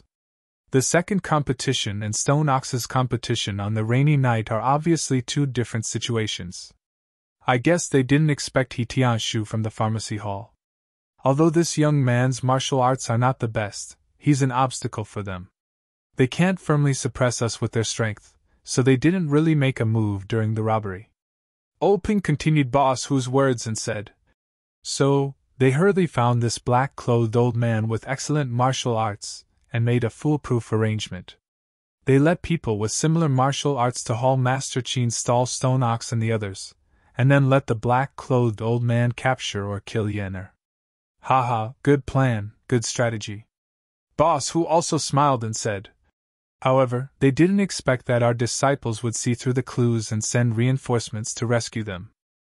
Ping also smiled and said, Yes, this disciple called Lan Dong is very good. He's smart and careful. He went back to the school with the team. Let him hand over some things and choose another disciple to go down. Let him stay in the school and focus on training. He should be of great use. Boss Hu said, Yes, this time it's all thanks to Lan Dong. Without his news, we would still be in the dark. Second brother and fifth brother wouldn't be able to arrive in time. It's only right to reward him. At this time, Stone Ox opened his mouth and said, Big gang leader, I think this time the one with the greatest martial arts should be Zhang Xiaohua. If he didn't kill the black-clothed old man, not only the manor lord would be in trouble, even if Lan Dong and the others arrived, I'm afraid. Hearing this, Peng nodded and said, That's right. However, this person is already gone. It's useless to talk about martial arts. Zhang Xiaohua is also not a member of our Misty School. How do you want me to reward him? It's better to give more compensation.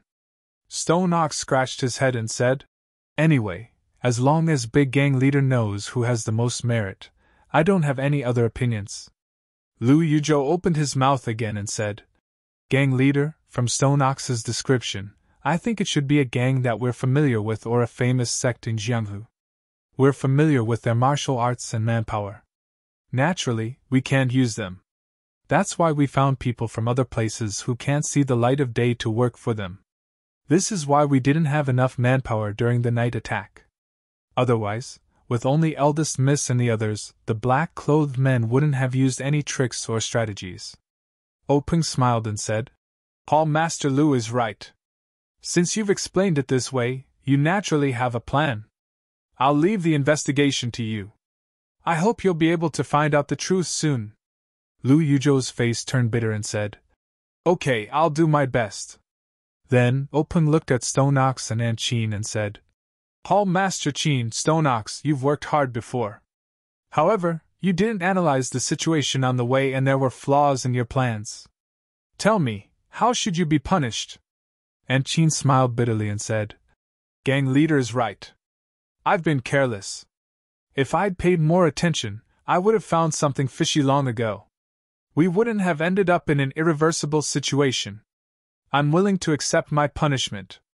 Stone Ox scratched his head and said, Big gang leader, I know I'm wrong and I'm willing to accept my punishment.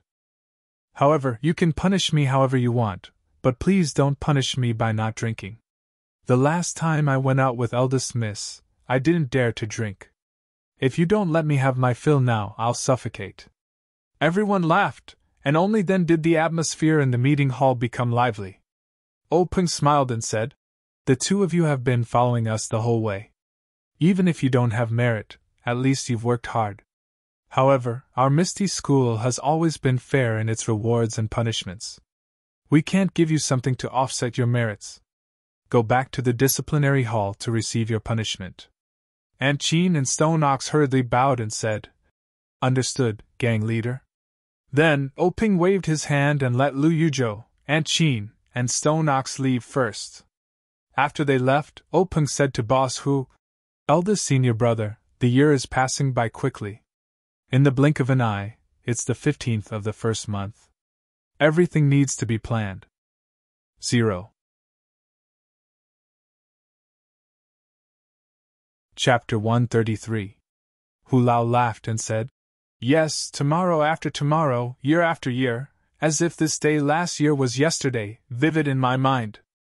I'm getting old. Li Jian, who had been silent all this time, interrupted and said, It's because we're old that there are young talents flocking to us. Peng said with a smile. Second brother is right. Didn't we all go through the same thing when we were young? However, I don't believe that eldest senior brother is old. Now that eldest senior brother's inner strength is profound, he is also a famous expert in the Jianghu. Although he is old, his ambition is still 1,000 miles away. He still has a lot of potential. Lu Qingyang Lulawu shouted. What's there to be afraid of? When you're old, you can just eat the longevity pill. Hearing this, Hu Laoda frowned and said solemnly, Laowu, what did I say last year? Don't tell me you've forgotten? Lu Laowu shrunk his neck and muttered, This, of course I haven't forgotten your teachings. I just said it casually. Hu Laoda looked around the hall and said, I'll repeat it again today. My Misty School doesn't have any longevity pill. You've only heard about it. Remember. Everyone replied. Understood, eldest senior brother. Then Su Peihua Su Laowu asked, Third brother, when will Laowu come back? Openg said with a smile. I just received news that Laowu and Shui Yupeng have already made their move. They should be back tomorrow or 2 days later. Su Laowu said, In the past, we 6 brothers used to spend the new year together. Now that there's the Luo Shui gang, we've left Laowu outside. I miss him a little. Openg said, The Luo Shui gang situation has just stabilized. Naturally, there needs to be someone to oversee it. Shui Yuping's martial arts are good, but she's not good at scheming. Laowu can go over to help. Moreover, for the new year, the gang leader naturally has to be in the gang.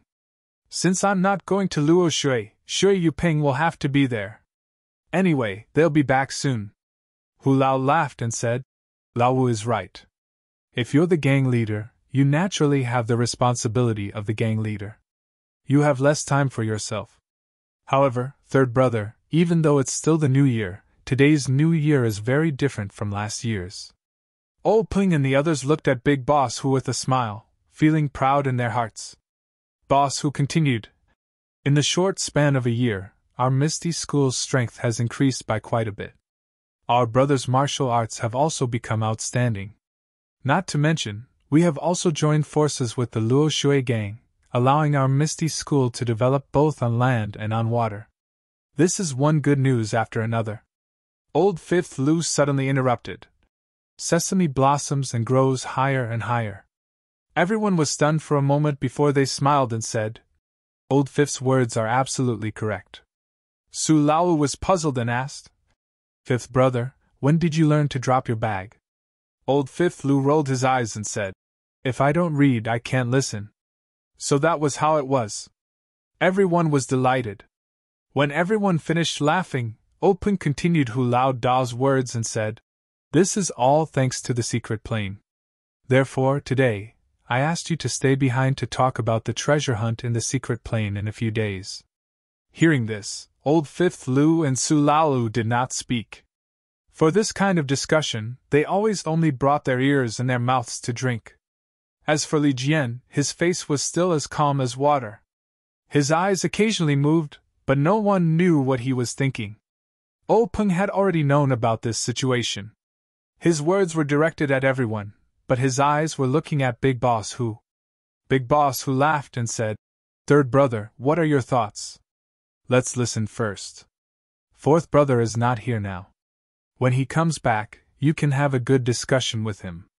Openg said, In fact, it's very simple. Eldest senior brother, my opinion is the same as before.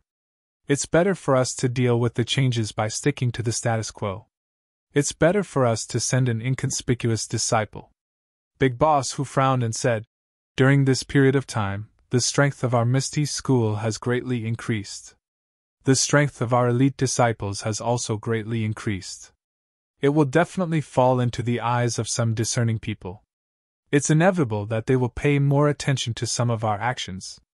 If we only send a disciple, we have to consider the safety issue. Openg said with a smile, It's precisely because people will pay attention to it that we should do this. If you and I go, won't we attract more attention?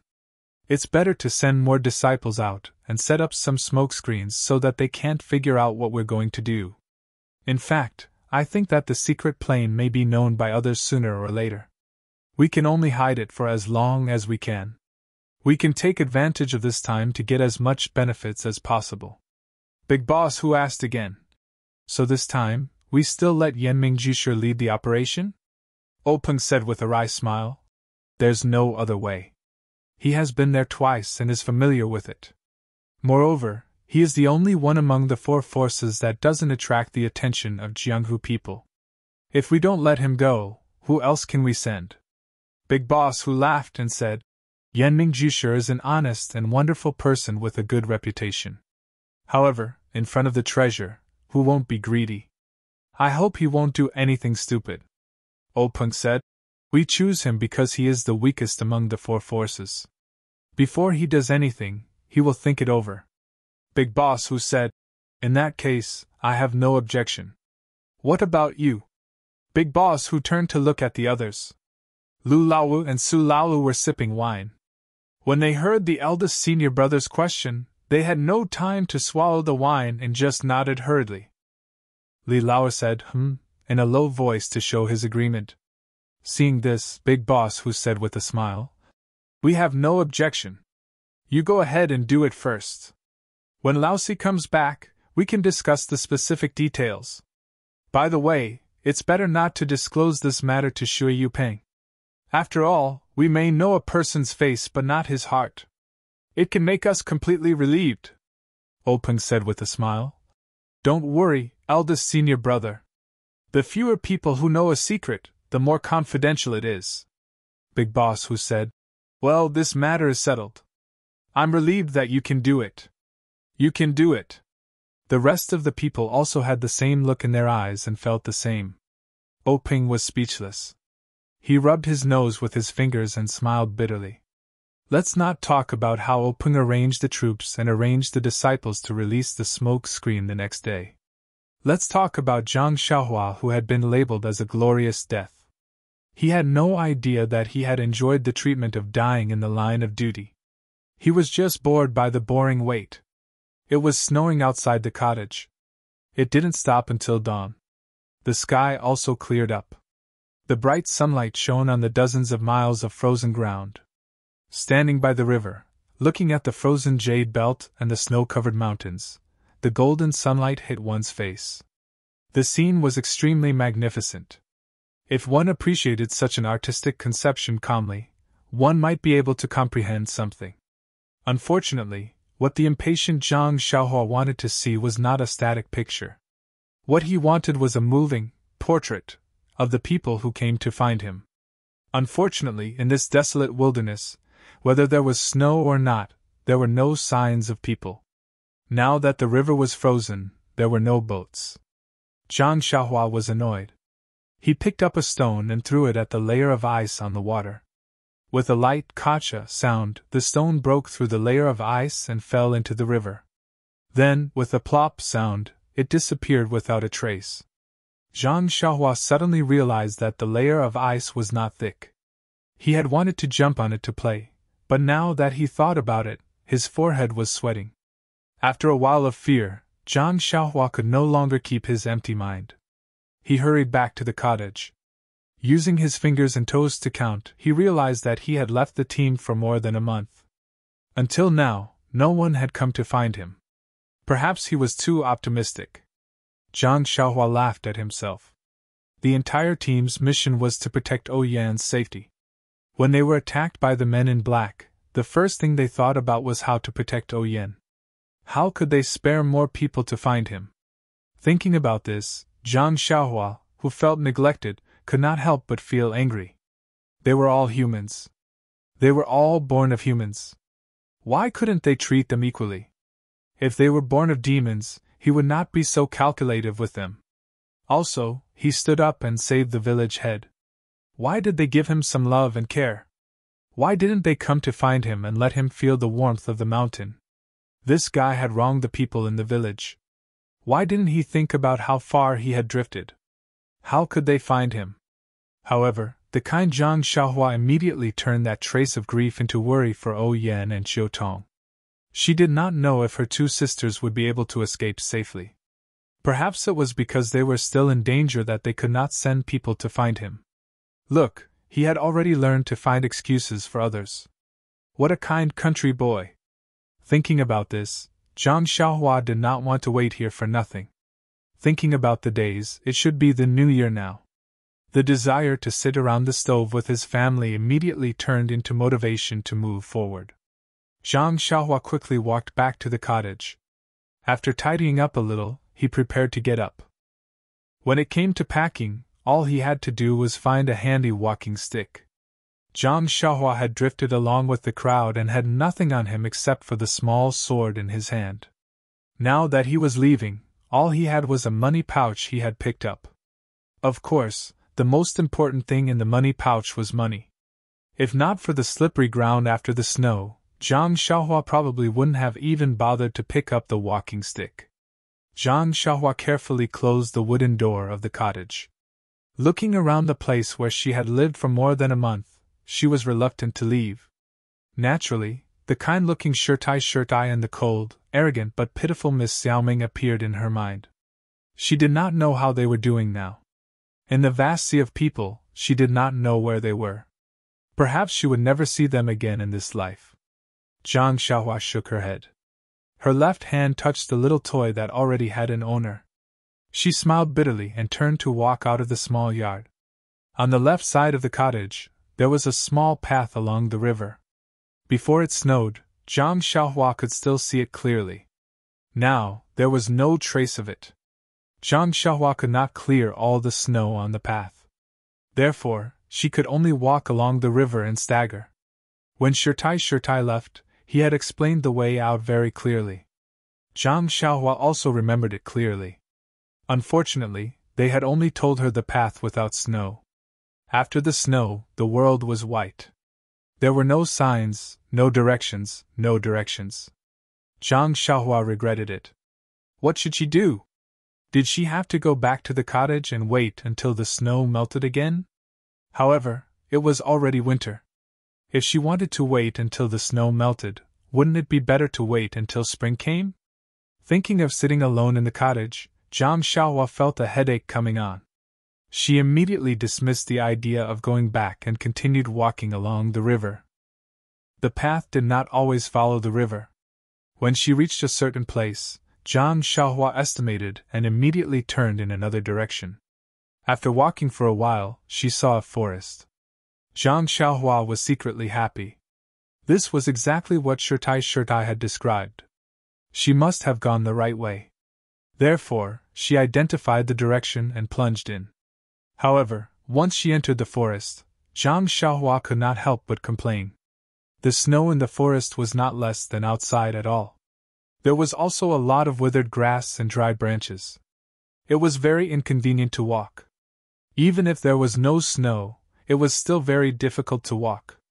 Was this the path that Shirtai had taken when he went out? Zhang Xiaohua had great doubts in her heart. In fact, Shirtai was right. Zhang Xiaohua's memory was even more correct. However, Shirtai seemed to have forgotten that she had always used lightness skill to walk this path. How could she walk step by step like Zhang Xiaohua? Shirtai had forgotten, and Zhang Xiaohua did not know either. As she walked, she secretly admired Shirtai. The older the ginger, the spicier it was. The younger generation could not compare with her in terms of hardships. This Shirtai walked such a difficult path every day. She left early and returned late. She was really a role model for her generation. But after walking for a while, Zhang Xiaohua's heart no longer had longing and admiration. Anyone who walked for a long time in the vast snow forest would have feelings. Yesterday, Zhang Xiaohua had just tasted this feeling. In front of delicious food, she did not think. Today, she tasted this difficult path again. It was inevitable that she would complain in her heart. How did Shirtai find such a hidden place? Could it be that she also floated over the river like herself? Moreover, the most terrible thing was that Zhang Xiaohua did not notice at all. Step by step, he slowly deviated from his original direction.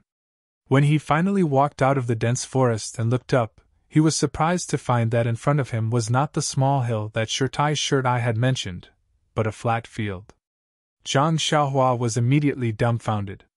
This, obviously, she was lost. However, this ending was not out of Zhang Xiaohua's expectations. Zhang Xiaohua was very confident in her ability to have a poor sense of direction. It was almost impossible to not get lost after walking such a long path without clear markings. After a moment of silence, Zhang Xiaohua identified the direction and walked down firmly. Anyway, as long as she walked patiently, she would reach a village or town one day. It was hard to say whether Zhang Xiaohua was lucky or unlucky. In the other direction of the dense forest, which was the direction that Shirtai had pointed out, the hill was not much shorter than the mountain behind the cottage. Now, it was covered with snow and it was very difficult to climb forward. Even if Zhang Xiaohua walked to the front of the hill correctly, it would be very difficult to climb over it. It was not as easy as Shirtai had said. After you climb over the hill, there will be a large fruit forest in front of you. Follow the path around the fruit forest, and you will see the fairy. Obviously, when Shirtai said climb over, she must have used her lightness skill to climb over it. He wondered if she had thought about it that day when she held Xiao Meng's hand and floated past. With Zhang Xiaohua's ability, would it be easy for her to climb over? Zhang Xiaohua didn't seem to realize that he was walking on an easy path thanks to his poor sense of direction. Zhang Xiaohua took a few steps forward, taking one step at a time. Fortunately, Zhang Xiaohua's injuries were mostly healed, and his physical fitness was top-notch. He didn't feel tired even after walking for a long time. After walking for more than half a day, Zhang Xiaohua saw that the sun was setting in the west. She was anxious. Walking was not a problem, but it was dark. What should she do? She couldn't keep walking. She had to take a rest. Thinking of her habit of sleeping at midnight and looking around where there was no one, Zhang Xiaohua shuddered. So Zhang Xiaohua stopped.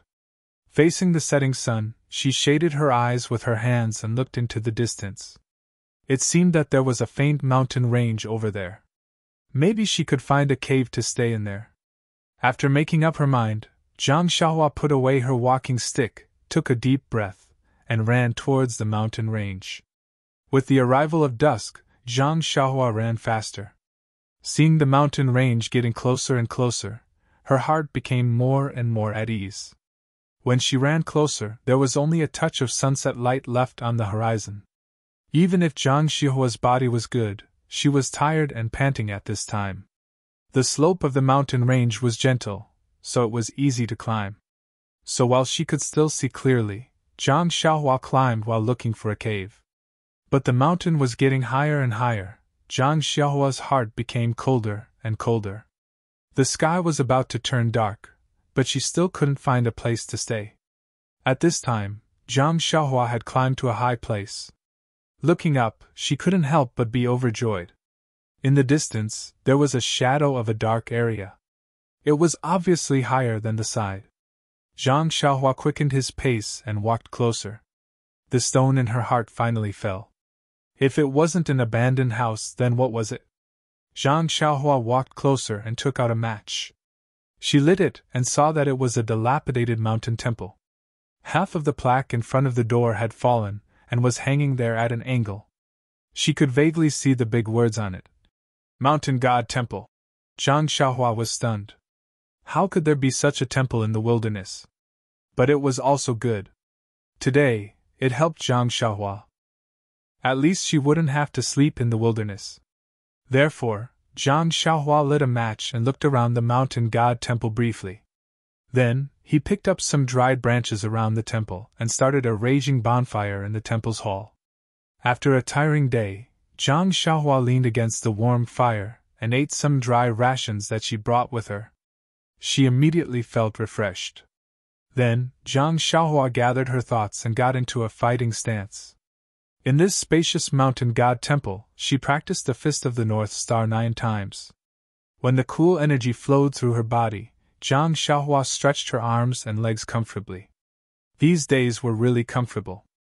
Of course, after recuperating from his injuries, Zhang Xiaohua practiced elder Yu's swordsmanship to the best of his ability. After which, he found some straw at the back of the temple and laid it down beside the bonfire before falling asleep comfortably. Please add it to your collection, thank you. 0.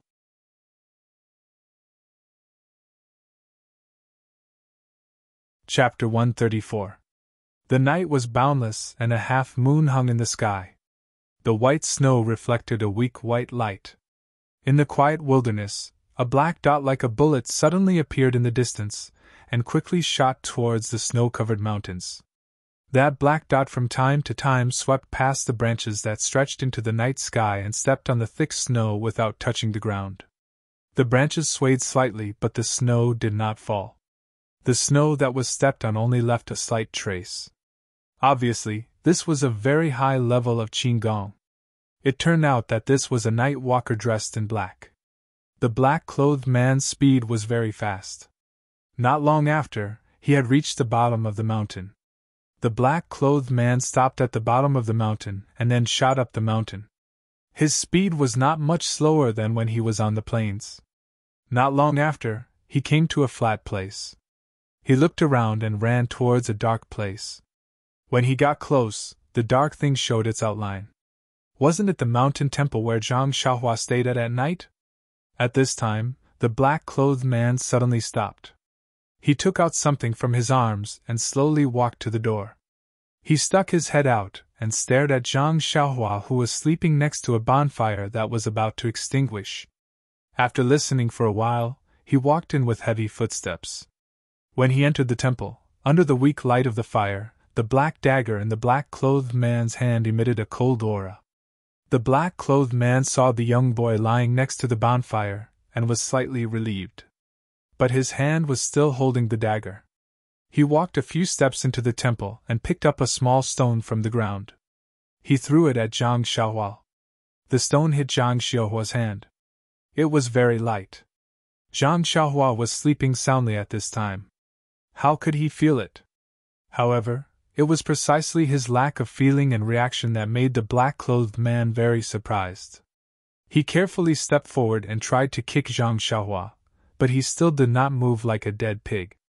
The black-clothed man heaved a sigh of relief. It turned out that this person was already dead. The black-clothed man used his finger to test Zhang Xiaohua's nose. "Hey, why is he still breathing?" The black-clothed man was puzzled. Then, he pushed Zhang Xiaohua with all his strength. But Zhang Xiaohua did not seem to feel anything. He turned over and went back to sleep. When the person saw this, he ignored Zhang Xiaohua and casually picked up a few withered branches from the side and added them to the almost extinguished bonfire. The flames immediately circled around the branches and burned rapidly. The entire temple immediately lit up and warmed up. Not long after, the black-clothed man's eyes looking at the flames suddenly glanced up. He seemed to have noticed something and then stared at the temple door. Sure enough, a black shadow rushed in from outside, bringing in a gust of cold wind. The bonfire swayed left and right. When that person stood still, it was a short and thin night walker. He also had a black cloth wrapped around his head, so people could not see his face clearly. The person who came later looked around the temple and saw Zhang Xiaohua beside the bonfire. He frowned and said, "Mei Laoyao, who is this boy?" The black-clothed man called Mei Laoyao smiled and said, "I don't know. When I got here, this boy was already sleeping here." The black-clothed man who came later said, "Then why don't you go to another place?" Mei Laoyao said unhappily, "Do you think it's easy to find a hidden place? I tried just now. This boy is asleep. I can't do anything. He doesn't have any internal energy. He's probably a country boy who got lost. Shopkeeper Lu, you're too careful." When Shopkeeper Lu heard this, he walked forward and said, "It's better to be safe than sorry. If I wasn't careful, how could I live until now?" Shopkeeper Lu walked to Zhang Xiaohua and also looked at him. He kicked him twice. Just as Mei Laoyao said, there was no reaction. However, he was still worried. He used his internal energy and pressed a few acupoints on Zhang Xiaohua's body. He said, "Let him sleep. If I don't hit his sleeping acupoint, I won't feel at ease." Mei Laoyao was still warming himself by the fire. He said, "Okay, you're finally relieved. Come and warm yourself." Shopkeeper Lu sat beside the bonfire and asked, "Mei Laoyao, how did you find this place? I've been in Misty Rain Town for so long. How come I've never heard of a mountain god temple here? Mei Laoyao said unhappily. Just because you haven't heard of it doesn't mean it doesn't exist. I came to Misty Rain Town for a mission 2 years ago and was discovered by my enemies. When I chased all the way here, I found it on the mountain. When I looked for you this time, I suddenly thought that such a secluded place would be the best place to see you. Shopkeeper Lu said with a smile. That's right. A place that even I don't know of is naturally very appropriate. However, on such a snowy night, only someone as good as you won't leave too many traces on the snow. I can't do that. It's hard to guarantee that I won't be seen. Mei Laoyao sneered and said, So what if someone sees us tomorrow? Can he know what we talked about tonight?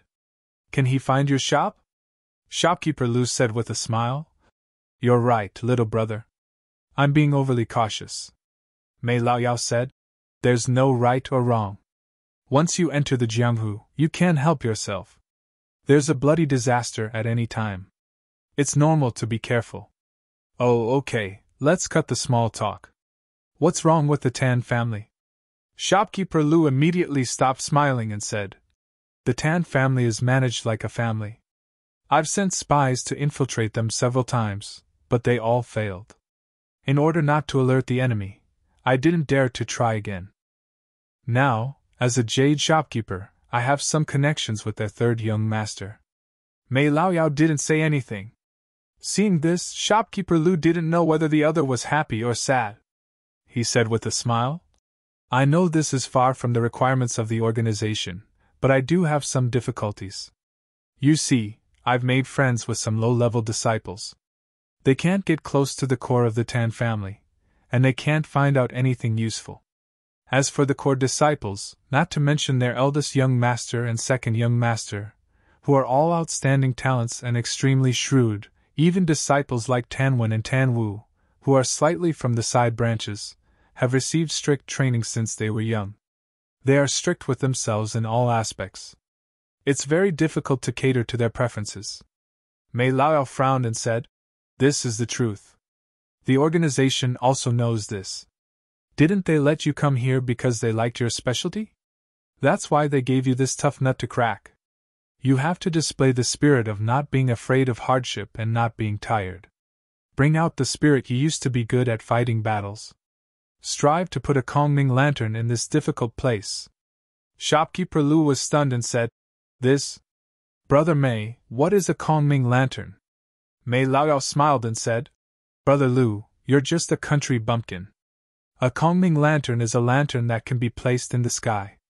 It's like you've made achievements that people look up to. Shopkeeper Lu cupped his hands and said, I'm impressed. Brother Mei, a scholar who has been away for 3 days must be looked at with new eyes. After your training at the headquarters, your level has improved greatly. Mei Laoyao was also happy. He cupped his hands in a certain direction and said, This is all a gift from the master. You and I must be grateful. If you do well this time, you might be able to receive the master's appreciation. When Shopkeeper Lu heard this, he hurried forward and took out an item from his bosom. He carefully placed it in front of Mei Laoyao and said with a smile, Brother Mei, this is an ancient jade that I received when I was in the countryside last time. It's warm in the winter and cool in the summer. It's very unique. Please accept it and admire it when you're free. Mei Laoyao looked at the item that Shopkeeper Lu handed over and accepted it carelessly. He said with a smile, Brother Lu, you're so kind. I only have this little hobby, yet you've taken it seriously. Just based on this, it's impossible for me not to improve. Shopkeeper Lu said modestly, My insignificant skills are nothing. Compared to Brother Mei, it's like a firefly compared to the bright moon. I hope you'll put in more good words for me in the future. Mei Laoyao rubbed the item in his hand and said with a smile, The master is a master who can't tolerate sand in his eyes. Naturally, he will reward those who make a contribution and punish those who make a mistake. If Brother Lu can have some achievements, I'll also be able to benefit from it. Shopkeeper Lu said, Isn't that still dependent on the master's guidance and brother's support? Mei Laoyao smiled and didn't say anything else. He just played with the ancient jade in his hand. Shopkeeper Lu saw that his goal had been achieved and said, "However, I heard third young Master Tan talk about some things in the past few days. There are actually some clues." Mei Laoyao made a sound of surprise and said, "Tell me about it. Perhaps you've made some new discoveries." Shopkeeper Lu said, "According to third young Master Tan, the Tan family sent out many disciples before and after the New Year. It seemed like there were many missions." Third young Master Tan was a bit puzzled. Although the family usually had some affairs outside, they were all scattered at different times. He hadn't seen any disciples go out at the end of the year. He was very puzzled. Mei Laoyao said, "Then did you ask him what kind of missions they were?" Shopkeeper Lu said with a smile, "How would I dare to ask such a sensitive question?"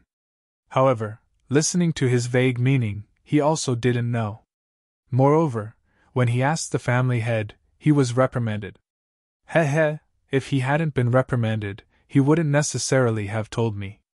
Mei Laoyao asked again, "If third young Master Tan didn't know, then what about eldest young Master Tan and second young Master Tan? Did they make any movements? Did they also go out on missions?" Shopkeeper Lu shook his head and said, "No, they're all staying at the Tan family's old residence." Mei Laoyao frowned and said, "That's a bit strange. If something really happened, the eldest and second in the family would definitely go out to take care of the overall situation. They're all staying at home. Presumably, the Tan family suddenly encountered some trivial matters. You should carefully investigate, and see if you can find anything." Shopkeeper Lu said with a smile, "Brother Mei is wise." Mei Laoyao smiled and said, "Brother Lu, there's no need to be like this. Back then, we were all brothers who slept on the same kang. Although our positions are different now, and we each have our own division of labor, this is still the need of work. You and I are both stones in the organization. We move wherever we need to. There's no need to be so polite in private." Shopkeeper Lu said with a smile, I wouldn't dare. I can't even run faster than you can walk. I'd better listen to you honestly." Mei Laoyao smiled and didn't insist. After a while, Shopkeeper Lu seemed to have thought of something and said, "That's right, Brother Mei, there seems to be one more thing. I don't know if it's useful." Mei Laoyao smiled and said, "There's no harm in saying it. I'll also give you a reference." Shopkeeper Lu said, "Some time ago, third young Master Tan vaguely said that his two older brothers used to often practice martial arts with him. In the past year, they didn't practice martial arts together with third young Master Tan. Moreover, they never sparred with third young Master Tan. Sometimes, when he was itching to spar with his two older brothers, they would use all kinds of excuses to refuse." He was very puzzled. Later, he seemed to eavesdrop on a disciple of an unorthodox school saying that his two older brothers' martial arts had improved greatly, and were already among the best of the Tan family's younger generation. Speaking up to this point, Shopkeeper Lu stole a glance at Mei Laoyao and said, "However, third young Master Tan scoffed at this saying. The three of them are the direct descendants of the Tan family. Their martial arts have been passed down in the family since they were young. It's normal for them to be among the best. Brother Mei, do you think this information is useful?" Mei Laoyao said, "Brother Lu, this information is very important. I'll definitely tell this information to His Majesty personally. You should properly record this merit." Shopkeeper Lu said happily, "Then many thanks, Brother Mei."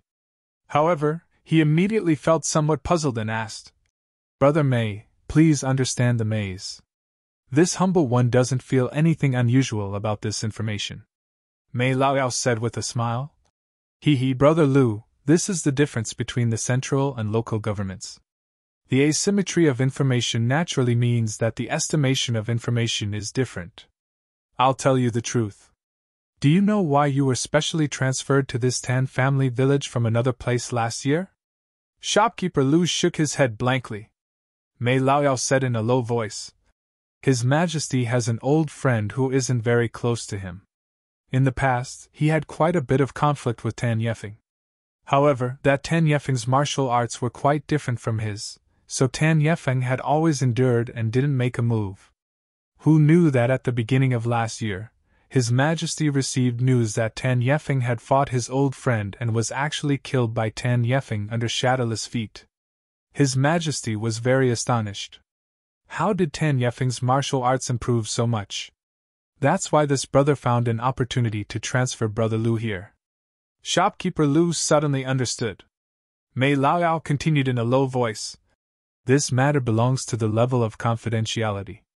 This humble one was also afraid that Brother Lu wouldn't understand and lose useful information for no reason. That's why this humble one told you the truth.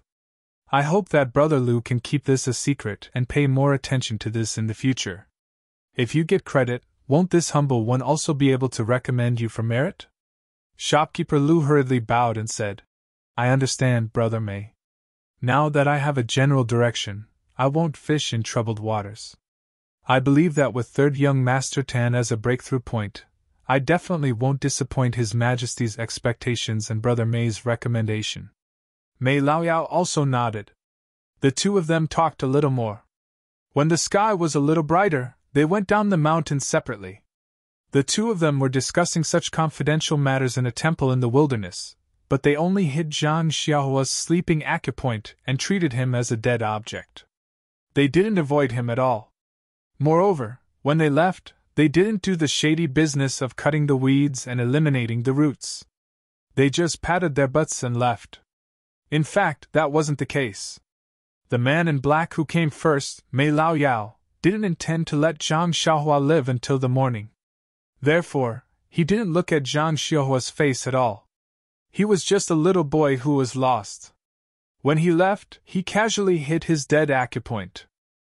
How could he have a chance to live? However, the man in black who came later, Shopkeeper Lu, was cautious. He hit Zhang Xiaohua's sleeping acupoint first. He knew Shopkeeper Lu's strength. It wouldn't dissolve by itself without 24 hours. The bonfire in the temple had been extinguished when the two of them were talking. They didn't add any dead branches. Who could survive a day in this winter when a drop of water would turn into ice? In the minds of Mei Laoyao and Shopkeeper Lu, no matter why this child came to this mountain temple, it was his bad luck. They were virtuous not to hit his dead acupoint. There was no reason for him to go out alive. He would definitely be frozen to death. Before Mei Laoyao left, he also wanted to give him a kick. Unfortunately, Shopkeeper Lu let him go first. How could he have the nerve to doubt Shopkeeper Lu's way of handling things in front of him? He could only go out first and act like a leader who trusted Shopkeeper Lu. In their eyes, killing people to silence them was as easy as slapping their hands to kill a fly. They didn't take it to heart. However, they didn't think about it. A young man was lost in a barren mountain. It wasn't easy for him to find a place to sleep. He was sleeping soundly. What did that have to do with them? How could they just hit his sleeping acupoint and freeze him to death? If that was the case, it would be better for him to die at that time. He would have to suffer such torture before his death. Unfortunately, heaven helps the worthy.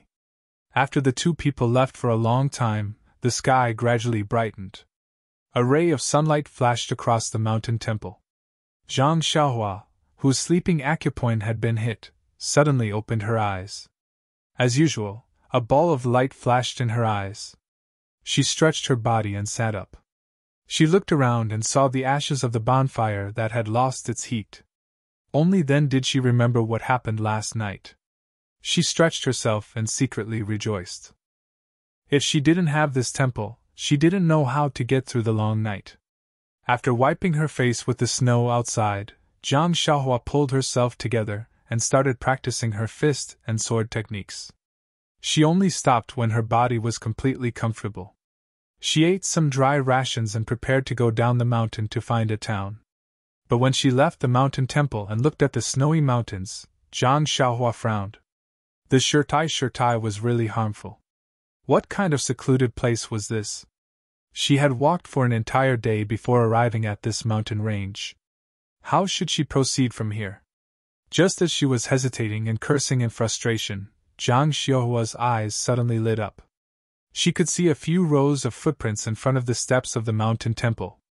Those small footprints were naturally Zhang Xiaohua's own. There were also a few rows of larger footprints beside them. Needless to say, they were definitely left behind by others who came to the mountain temple. Zhang Xiaohua was excited. When she came here yesterday, it was already dark, so she naturally didn't see them. Now that it was daybreak, they pointed her in the right direction. This mountain temple was really efficacious. No wonder there were still people coming here even though it was so remote. However, there didn't seem to be any idols in the mountain temple. But why would Zhang Xiaohua care if there were idols or not? After thanking this inexplicable god in her heart, Zhang Xiaohua packed up and prepared to follow the footprints to find a town. At the very least, she should be able to find a place with signs of human habitation. Please add it to your collection, thank you. 0. You're tuning into the Phoenix Nights YouTube channel. Don't forget to subscribe and join us on this journey to catch the most captivating stories.